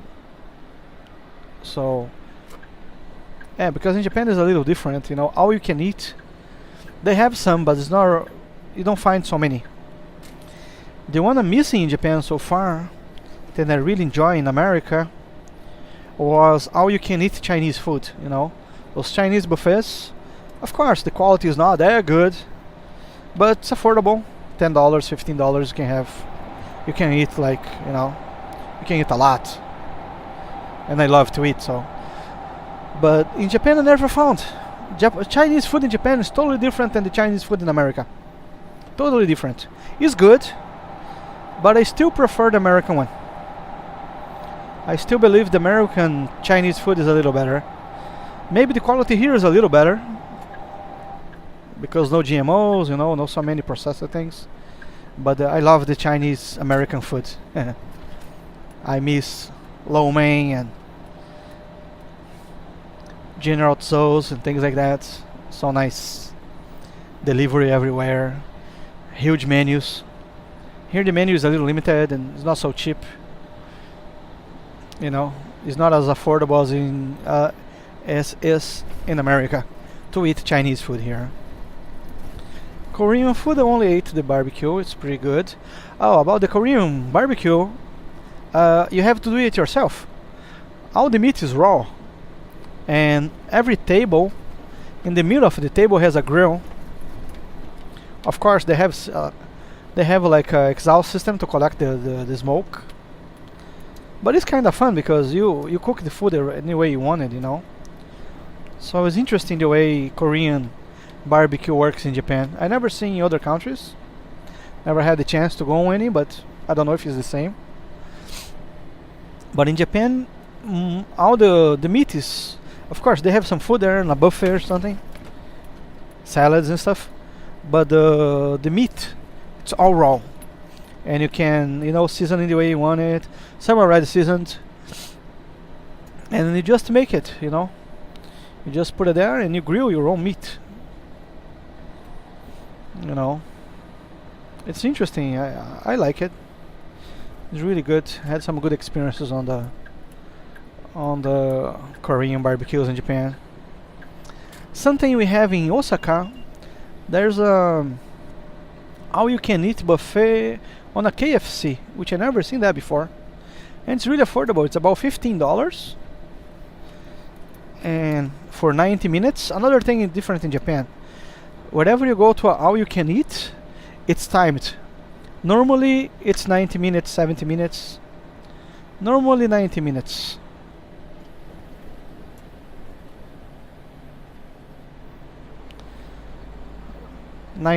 For you can have lunch. If you stay longer, you gotta pay more money. But normally 90 minutes is way more than enough. An hour is more than enough to eat. So avoids people staying there all day, just eating until they. So that's something different about Japan. Some restaurants have this time limit. If it is all you can eat, of course. Most of them. Some buffets don't, but some do. Most of, especially barbecue. So KFC is $15 per person. It's only in one shopping mall called City Expo. It's the biggest in Osaka. It's a huge shopping mall. They just made it back in 2016. Really nice. They have a huge Ferris wheel on it. Really big Ferris wheel. Really, really beautiful. Little expensive to go to the Ferris wheel. Is like $12 per person. So I think they went a little over their head on that one. It should be like $5, I think. So the KFC has a nice. It's not that much options, but there's some nice chicken options, some fish there. Some American food. If you like American food, you miss it. It's a good place to go and, if you're feeling homesick. And also, there's a buffet of cakes and ice creams, all for $15. And if you pay 900 yen, about $8.50, you can drink unlimited beer for an hour and a half. So if you're taking the train, is a nice option. I never took it because I was driving, so I'm not stupid. I'm not gonna drink and drive in Japan ever. Never did that even in America, but especially here. I really don't wanna see the jail in here at all. So if you're not driving, it's a nice option to have the unlimited beer for only $8. Next time I'm gonna take the train just to go there and just to have some cold ones, which is nice. I don't drink so much, but I like to have a couple beers every now and then. It doesn't kill anybody if you don't do so much, As long as I don't have to drive, of course. If I have to drive, I won't drink anything. That's the top two things you never do when you're driving. One is drink before, and the other thing is texting. I never get tired of saying that. It's the most stupid thing you can ever do. Is text and drive. Very dangerous. A lot of people got killed already. People should never do it. There was a trucker, a foreigner trucker in Japan. I don't remember which country he was from, but he crashed a truck and killed a Japanese person about 6 months ago. And of course, cops check his phone. He was texting while driving, and he's gonna spend 20 years in jail. Deserved, of course, for being stupid. He's never gonna pay for the life he took, but At least he's paying for. You know, justice in Japan works very well.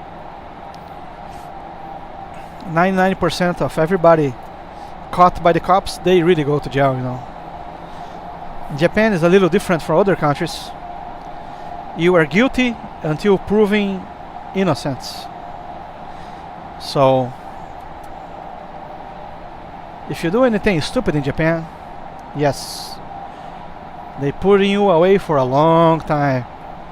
There's even a American kid, student, came to Japan and he had a fight in a Tokyo bar and he broke some things in the bar. He been in jail for 8 months already for a fight, you know. Not really worth it. So just keep calm and don't do anything stupid. That's what I say. No reason to fight anybody. Peace and respect is everything. Look at that, another tunnel. And the sign says Ato Futatsu. 2 more tunnels. It says, they always put a little door, a little sign on the sides saying how many tunnels are left on that group of tunnels.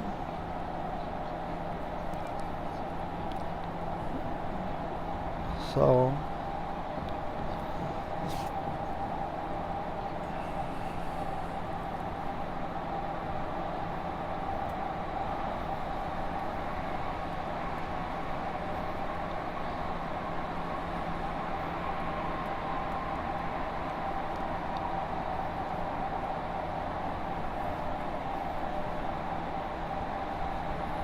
I hope you guys are enjoying my videos. You know, I'm really trying to make sense and say nice things, you know, like chatting with somebody. I am chatting with a lot of people right now, with you guys on YouTube. I appreciate you viewing my videos. Thank you very much. I'll try to make more videos, especially daytime like this. You know, because my job, most of it is at night, so I will do some night videos, but you won't be able to see much, you know. So I think it'll be kind of boring, but I'll make some just to have an idea how it is to drive at night too, you know, and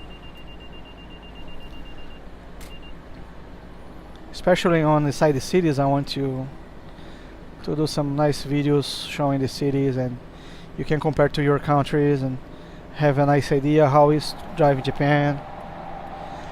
As you can see, people don't run as much in Japan. They, you know, right now the speed limit is 80. We about 80, a little bit over. I won't say exactly how much, of course, but just a little over 80, not much over. Very little. See, Toneru Wari. Wari means over. Tunnels are over. For that group, of course. For that set of tunnels, I think we just passed 7 or 8 of them. Something like that. We're getting into Himeji. Himeji, it's on Hyogo Prefecture. It's close to Kobe area. It's very famous for the Himeji Castle. There's many castles in Japan, and the Himeji one is one of the biggest. I think Himeji and Nagoya are the biggest castles, if I'm not mistaken, but I know it's big. I haven't been there. I've been to the Osaka one, but it was Hanami. Hanami is when they do this Sakura parties. In Japan it's very nice. End of April, beginning of May, especially if you're planning to come to Japan, I strongly advise you to come on that time. Of course it's gonna be packed, but it's also so beautiful. And Hanami, it's a celebration. People celebrate the cherry blossom, which is called Sakura. So when I went to the Osaka castle, it was packed. So many people there. So many. Every tree, there was a group of people under it. Because Sakura was so beautiful, it took so many pictures. I'll try to post some later. Probably in this next one I'll do it and do a little video, and I'll also put it there for you guys to take a look. You know, Hanami is so cool, and it's so fast. It's only for a week or two, because sakura comes once a year and it's only for a couple weeks, and then they're all done. So, but it's so beautiful. As you can see, even in the winter, it doesn't get so dry. You know, like you see, there's a lot of green. A lot of mountains stay green in Japan. For example, if compared to New Jersey, everything gets dry. You know, you don't see many green trees, and at least in this area in Japan, south of Tokyo, it's pretty good. North of Tokyo is a little colder, and Hokkaido is really cold. It's like Canada. Really, a lot of snow over there. Hokkaido is nice to visit in February because they make these sculptures, those ice sculptures, really beautiful. I hope to go there, not this year, but maybe next. You know, make some videos too. And so, if you come into Japan, you can come by the end of April, beginning of May. It's a nice time because the Hanami, Sakura, it changes everything. It's such a beautiful time of the year. You know, they do a lot. They put a lot of cherry trees on the edge of the rivers. So sometimes you see these rivers all over Sakura, pink, so beautiful. This truck is passing by right now, Nitsu. That's a security company. Normally these people are carrying money or valuable things, you know, such as small trucks, and I just found that out not long ago. That's a armored truck, which is very small one. So Hanami is a nice time of the year. So I went there to Osaka Castle, and I couldn't get in because there are so many people. It's beautiful, but at the same time it's really crowded. So if you don't mind the crowds, but it's worth it, you know, to check it out. Check it out. Also, there's a thing, not many people know about it, but if you look at my channel, I have a video there about Shikoku. There's a Japanology video there you can check. Shikoku has 88 temples, and people do peregrines. They go to every single temple walking, and takes about 50 days to walk about 800 miles. If you are into the Shintoist religion and Buddhist, you know, it's a very nice thing to come and do in Japan. Of course, you should know some Japanese to do that too, because it's a little complicated if you don't, but it's such beautiful temples. I've been to the first one. It's interesting because people, they use special clothing, like this cloth is all white. It's actually a funeral clothing, and they do this peregrination like they are actually ready to die, because a thousand years ago when they start doing this, many people died doing that. It's something most Buddhist people do when they're alive, you know. I'm not sure if it's Buddhist or Shintoist, which is kind of very similar, and I think they're kind of mixed too. But I have some videos, some documentaries on my channel. If you look on the Japanology playlist, you're gonna see those videos there. It's very interesting if you really like Japanese culture. I really strongly advise you to watch those Japanology videos. Such nice videos they make it. It's from NHK World, you know, it's a great job they did that. So I had to share with you guys. And I have a whole collection of them, about 300 of them on my channel. You know, because I really want to show Japan everything I can. You know, Japan is really nice, and it's a nice way to spend some time and learn different cultures. So Shikoku is a nice place to live. Like, I live in Shikoku for 6 months. It's really back in the country in Japan. Like, it's a big island. It has the name Shikoku because it means 4 districts. There's only 4 big cities. 4 districts is like for prefectures. A prefecture is similar to a county, but it's similar also to a state. So it's like in Japan, every county is like a state, basically. If you compare to bigger countries, you know. And Shikoku is like remote comparing to Osaka and Kobe. Kobe is really nice too, really beautiful city to visit. I really love Kobe. Not just the meat, but the place. I've been all over Kobe. I had a job driving my own car, delivering Indian food for this guy selling Indian food on Amazon. I never even heard about that before, but there's many restaurants on Amazon, and people sell their food for local delivery at Amazon. So I used to deliver that. The guy paid me peanuts, you know, very little money, but it was fun. I've been almost everywhere inside the Kobe city, which is beautiful city. Very nice. A lot of rich people. You see a lot of nice cars, Lamborghinis, and every day you see like a Bentley in the streets. I've never seen so many rich people in one place like Kobe. I know there's a lot of mafia over there. Don't know people like that, but I heard so. And by the cars and the rich people, you can guess, you know. Normally, mafia in Japan, they're really rich, so they're not your regular criminals. You know, I don't approve whatever they do, but you know, I'm not against anything. It's their culture, just respect it. Everybody deserves respect, you know. And Japan is interesting the way they respect everything. Not just nature and people, they also respect the devil in Japan. A lot.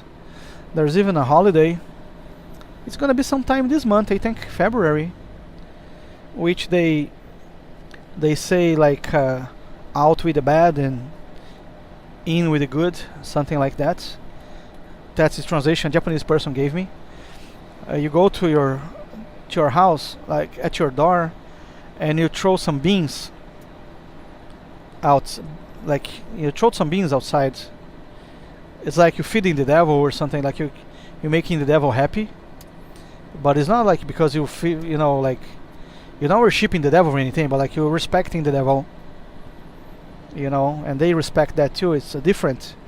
Their relationship, religion in Japan is much different than the other cultures, you know. Of course, they don't worship the devil, but they respect the devil, you know. They respect all entities, you know, and I think it's pretty cool the way they do, you know. Their level of respect is something else. I think the world has a lot to learn with Japan, especially about education and healthcare especially. But education here is amazing. Like, I really think I have some videos in my channel too about that.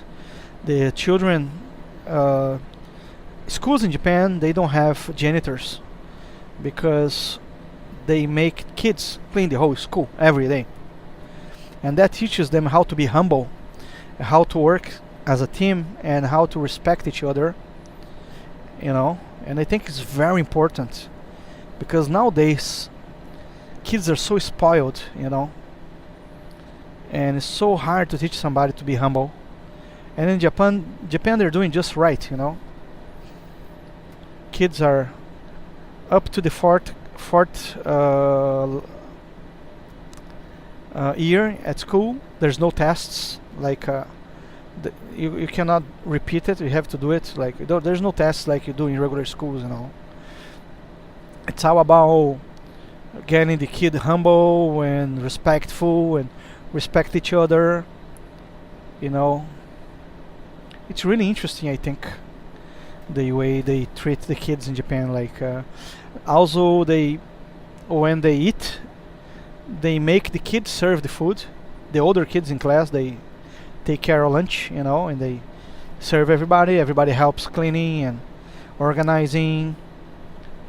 So funny thing, they really prepare kids to be independent in Japan, you know, because sadly, many disasters happen in Japan. Because earthquakes and typhoons, you know, you never know. You never know, you know. So they prepare their kids in a different way, and I think it's really important. Really important and really interesting the way they do it. I really think it's cool. You know, I hope I have a kid here and put him in school here. I have no kids so far. But the education in Japan is something else, you know. I think most countries should copy, not everything, but most of these things. One of the bad things about education in Japan is after you get to college, because college here is very expensive, you know, like America, for example. You know, that thing I really love Germany about. Germany, I met some Germans in Japan, really nice people. Hello for you guys in Germany if you're watching me. I spent a day in Frankfurt before coming to Japan. Came out of the airport and went around the city. Really beautiful city. You guys have a very nice country over there. In Germany, I met this girl. We did a job together, doing some hikoshi, moving services. Really nice girl. And she was telling me that in Germany, college is free. Of course, you pay your taxes. Nothing is free, but you don't have to pay for go to college. And if you decide to do college outside your country, the government covers you, you know. So she was in Japan, and she had this scholarship from her country. Germany was paying for her to be here, paying her for the apartment and college and everything. Of course, she did a couple part-time jobs just to have some extra money to go around and stuff. But it's very nice, you know, very nice the way Germany does. I really love that idea, you know, and I think that the way I say, Japan is close to perfect, but it's not perfect. Some countries still do better, some things, you know, of course. No country is perfect, ever. I think probably never will be, you know, any perfect country. But that from Germany is really nice, you know. They should do that everywhere. Especially this exchange students thing, you know. This girl, she spoke German, English very well. Some Spanish. She been 1 year in Vietnam. She was speaking Vietnamese, like, really good. And also she was learning Japanese, and she was doing very good in Japanese. For somebody in Japan for 6 months, wow. That blows my mind, you know. People know so many languages because they teach so many. Another thing I think is lacking in Japan. They have this JET program. If you don't know what it is, if you speak Japanese, if you speak English in a native level, and you went to college in a native English-speaking country, at least for your college, doesn't matter on what. It can be history, it can be anything. As long as it's bachelor and you have 4 years, you can be a teacher in Japan. It pays about $2,500 to $3,500 a month. Japan has this JET, the Japanese Exchange Teacher Program. They help you come here and be a teacher in a high school, which I think is pretty nice. More people should take advantage of that program, you know. And I couldn't because I went to college, but not in an English-speaking country, so, and only did half college, so I couldn't. I'm not eligible for that. Even I was an English teacher in Japan for conversation for a little while. Sadly, I'm losing my English a little. It's not as good as it used to be, because I've been about 80 years I left America, and I don't have many people to practice my language. But I think I'm still doing alright. I hope, you know, you guys can understand and make sense whatever I'm saying. Trying to. So, if you are on the level, 4-year degree and speak English well in native country, you can come here and be a teacher, and that's a very nice way to know Japan, to come to Japan. And Japan has this program, so they have a lot of native English speakers, teachers in Japan. But still, you know, like you don't see many people in Japan speaking more than just Japanese, you know. That's one, I don't say bad, but I would say something Japan is missing. They should invest more on that, you know. I know it's hard because their language is totally different from English. You gotta work a little extra harder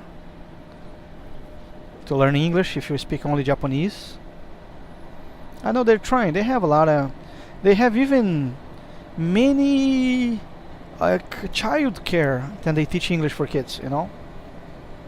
I've seen that many of them.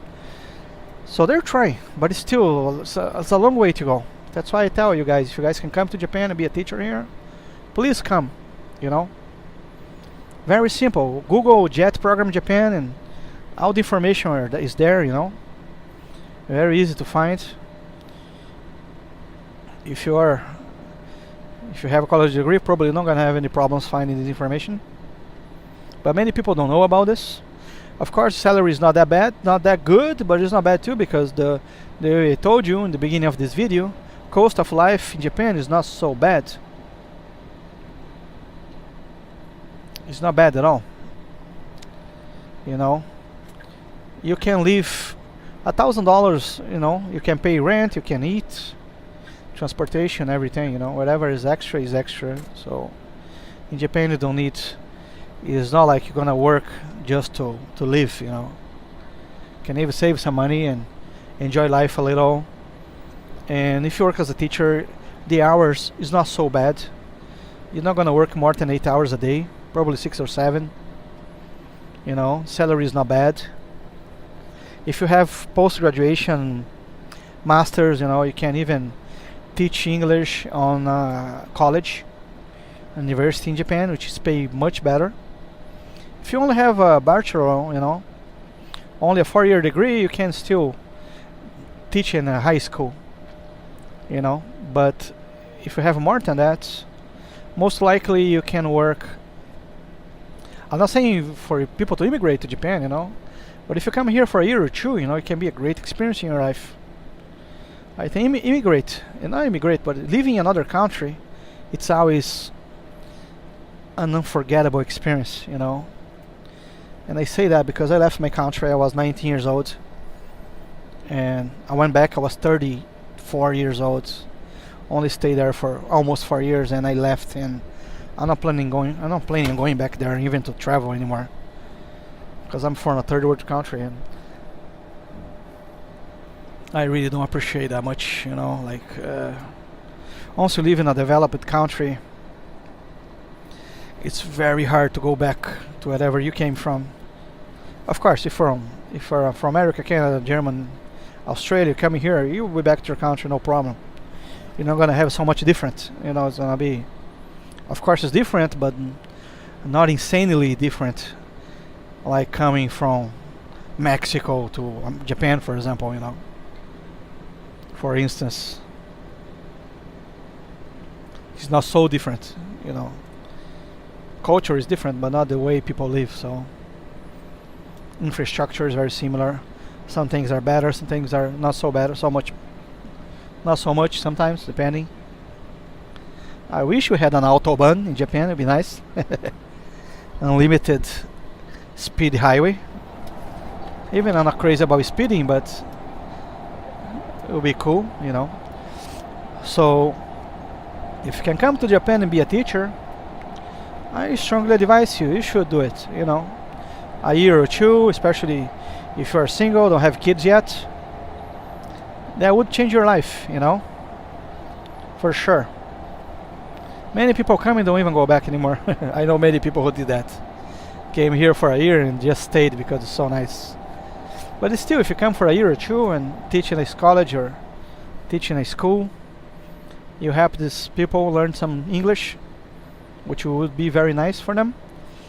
Because I think they should, you know, like it would be nice if more Japanese people spoke English, because these people have so much money, you know, and I think it's gonna, for the Japanese, it might get boring after a while because they don't go. Japan is not so big, and they don't travel out of Japan so much because the language. When they do, they get these agencies, and they travel in groups of Japanese people. And have these Japanese tour guides and stuff speaking Japanese, whatever. Most of Japanese, they go a lot to Hawaii because in Hawaii there's a lot of Japanese speaking people. So it would be good for the world if they spoke more English because they will go for many more places, help many more economies, It'll be really nice for everybody, and if you can be part of that, it'll be a very nice thing, it'll be beautiful, Come here and teach some people English, for a while, learn some different, enjoy Japan a little, I think it's pretty cool, more people should do it. All my friends, I tell them, but you know how people are. Nobody ever cared, I told them, so many of them. I have so many people I know so many people in America with so much potential to come to Japan and teach English and even work on the manga industry and things like that, and they just don't listen to me, or I send them messages, they don't really care, I don't know why. Oh, I know why. So living in another country is not for everybody, that's for sure. It's not simple. Actually, like in this case, if you come to be a teacher, it'll be easy, but of course, it's never easy to leave your house, to leave your comfort zone, and go across the world to do something. It's not for everybody. Many people do, but most people won't. I understand that. I seen so many people in underdeveloped countries complaining about their country. Oh, if I have the chance, I'll leave this country tomorrow and whatever, but they never do. And they never learn the language, they never do anything for that to happen, because it's really cheap to talk, Talk is free, so people say a lot of stuff, but they don't mean most of the stuff they say, so. We already in Kobe, a few more kilometers, we'll be out. Now we're joining Chugoku Expressway. Chugoku means China, actually. It's the China highway. Kobe Kita, Osaka. Kobe Tokushima. Kobe desu. So a little more, we're changing highways.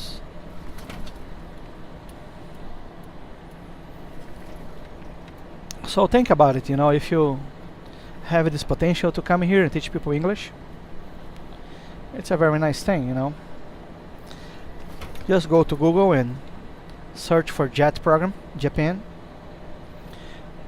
All the information there is in English, so very simple. Many people come here every year, do that.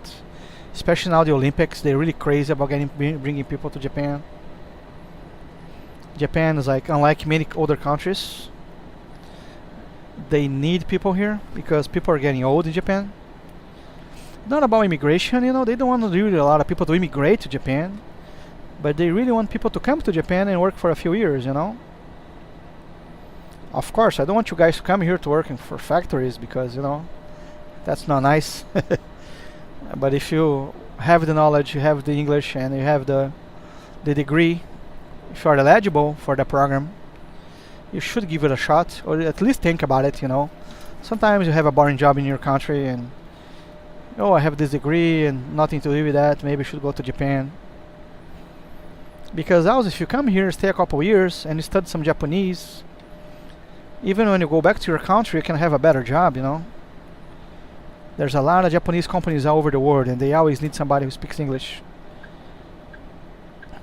And even back in your country, it can be useful, after.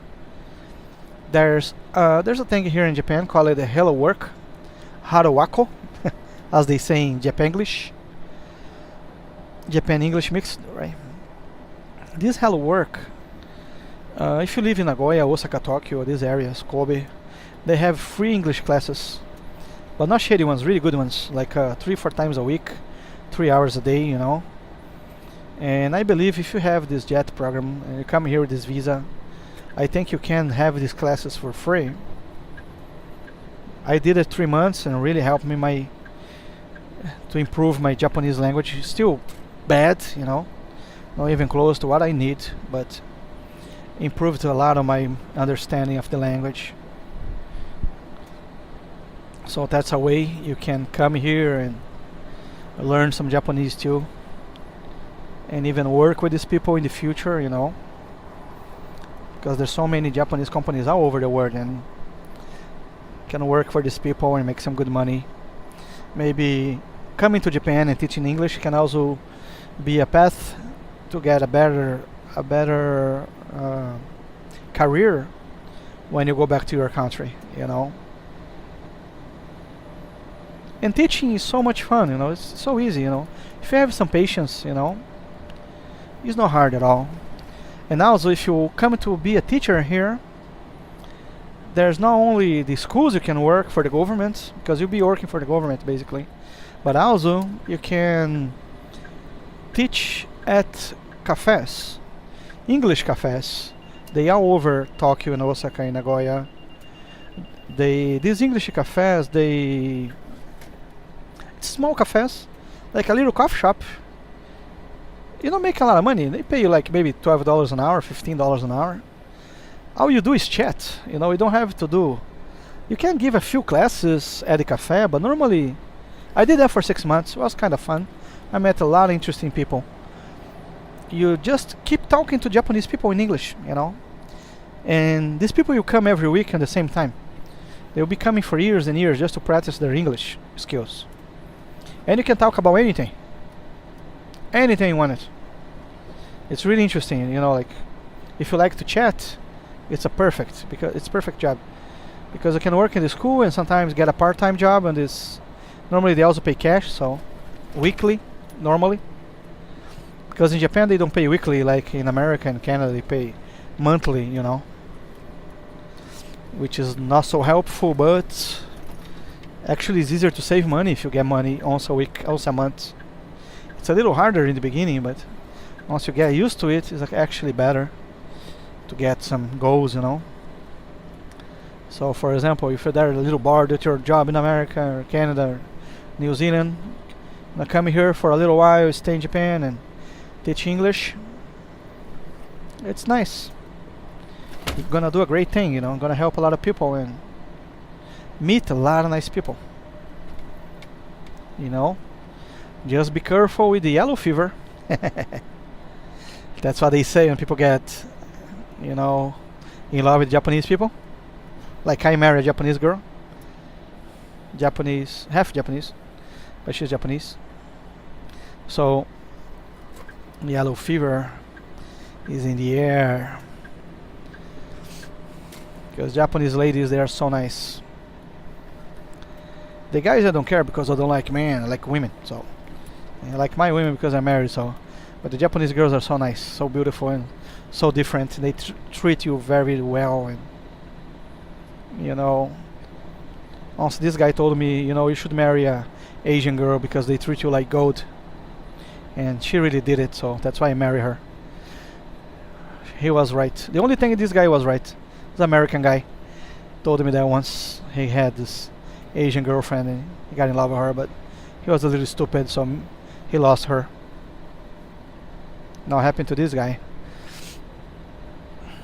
So if you come in here, just beware of the yellow fever.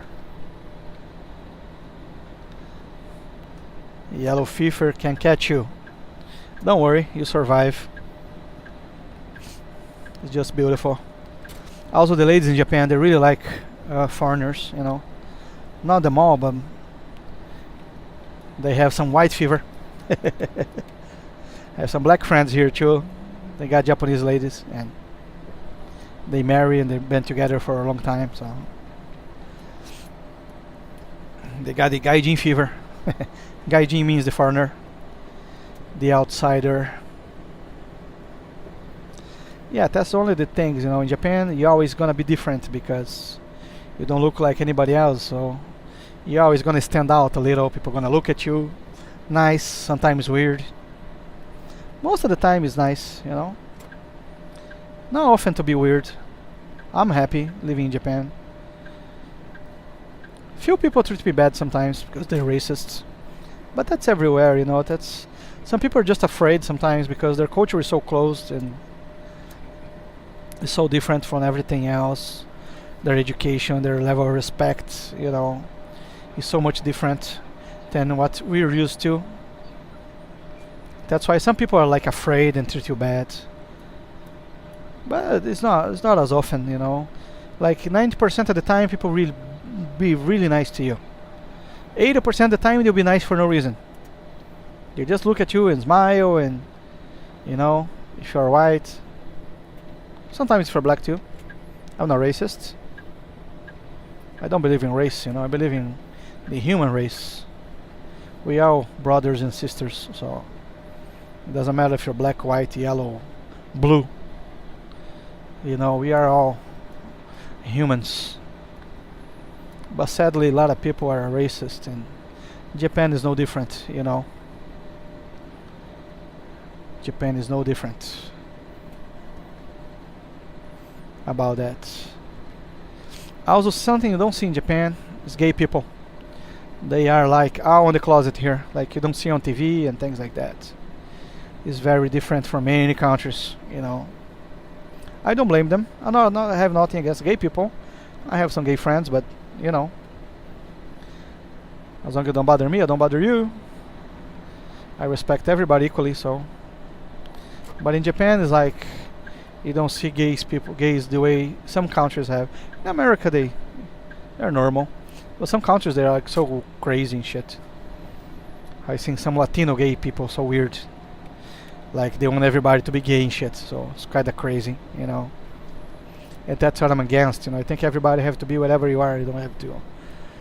Not because you're gay or not gay, you're different or bad or good or bad because of that. You know, it's your opinion, it's your choice.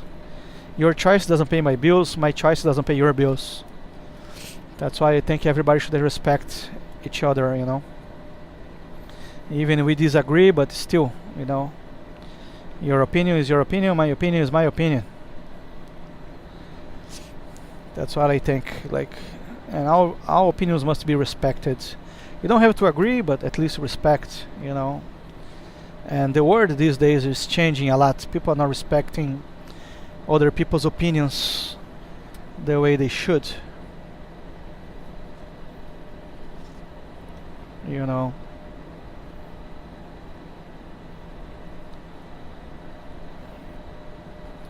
Wow, I really want to thank you if you stay this long watching this video, because I know I talk a lot. I try to be nice and tell good things about things, you know. Tell good things about things. And if you've been this long, man, thank you very much to stay there. It was a nice, very nice riding with you. I hope I don't get boring, you know. I try not to be boring.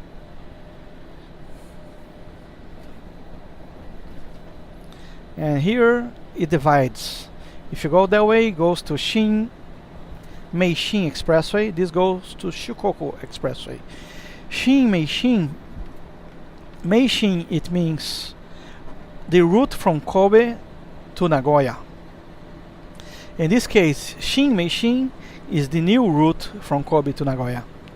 It's kind of like a bypass. It goes to Osaka, but it goes around Osaka. So if you're coming this way from Okayama and you're going to Nagoya or Kyoto, that takes straight to Kyoto actually. It takes a lot of traffic, you know. It's a very good way to go there. And it's very new too. That road been around for less than a year. I think it only opened in March 2018. Beautiful road. I'll show you guys in another video. I pass there very often, but because I'm going straight to Nishinomiya in Kobe, this is a better way. The way is out of the way, so this way is the way I have to follow. Sometimes there's some traffic, but it's not so bad. This goes straight to Osaka. And actually, if you just follow this road I'm here, Chugoku, It goes straight to the Kentucky Fried Chicken all-you-can-eat buffet. When you see a huge Ferris wheel on your left, on your right side, that's the place. That's the City Expo. I mean, Expo City shopping mall, the biggest one in Osaka area. So in the horizon you can see Kobe. Actually it's Nishinomiya already. This is Nishinomiya already. Nishinomiya, it's some kind of big city. It's not like a big city, but it's large city. It has mountains and the beach. This is the mountain area. You're actually going behind the city on this area here. So here the road gets wider. I like those panels you have on the front and the left side. They tell you how many minutes you're gonna take to get to those areas, to those exits. So they'll tell you the distance, but they'll tell you how many minutes you're gonna take.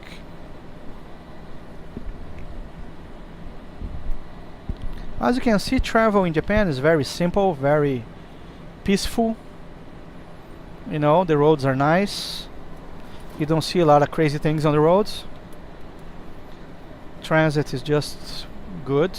Most of the areas. Of course, some areas are really bad traffic, especially close to Nagoya and Tokyo. Osaka, depending on the time. But some roads in the morning are really packed, so that's the only good thing about being expensive, you know. Not so many people ride on the expressways because of the price too. So there's not so much traffic in most areas. Especially like long distance like I'm doing here. Medium distance, not even that long.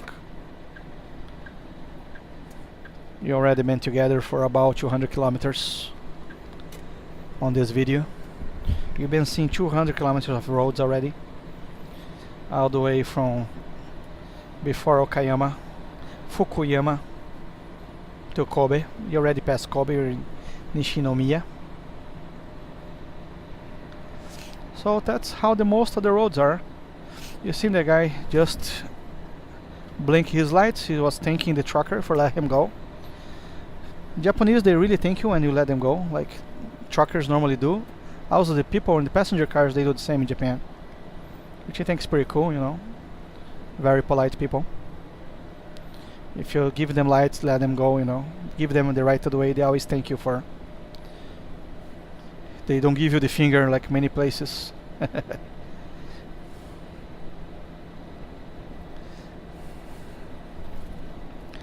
At the horizon, I don't know if you can see well on the video because it's very far. It's Osaka. Osaka, Kobe, Nara, and Kyoto, I think. It's an area called Kansai. Kansai and also Kinki area. I don't know why it's Kinki, but Kinki and also Kansai areas. Something like that. I know Kansai for sure. Kinki, I'm not sure exactly which area is it, but there's an area called Kinki in this Osaka area. Nishinomiya. See the houses on the mountains there, really cool. Really into the mountain. So many mountains, so many tunnels. And those buildings on the top of the mountains over there are really, they have a beautiful sight over there. I've been there delivering. Such a nice view they have over there. I know you can't see much because the video, you know, unless you see like full screen, so I'm trying to do this in high definition. No editing, you know. Try to get the best definition possible so you guys can really enjoy the scenery. It's not that much scenery anyway, but whatever it shows, I hope it's enjoyable and not boring, you know.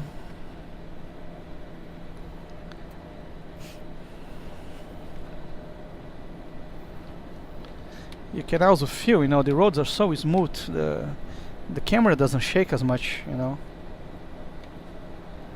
Even it's an iPhone 7, it has a nice camera on it, but still, you know, it's not a professional camera yet. As long as I start having more subscribers and more views on my videos, I'll get a better equipment too, you know. Get you guys a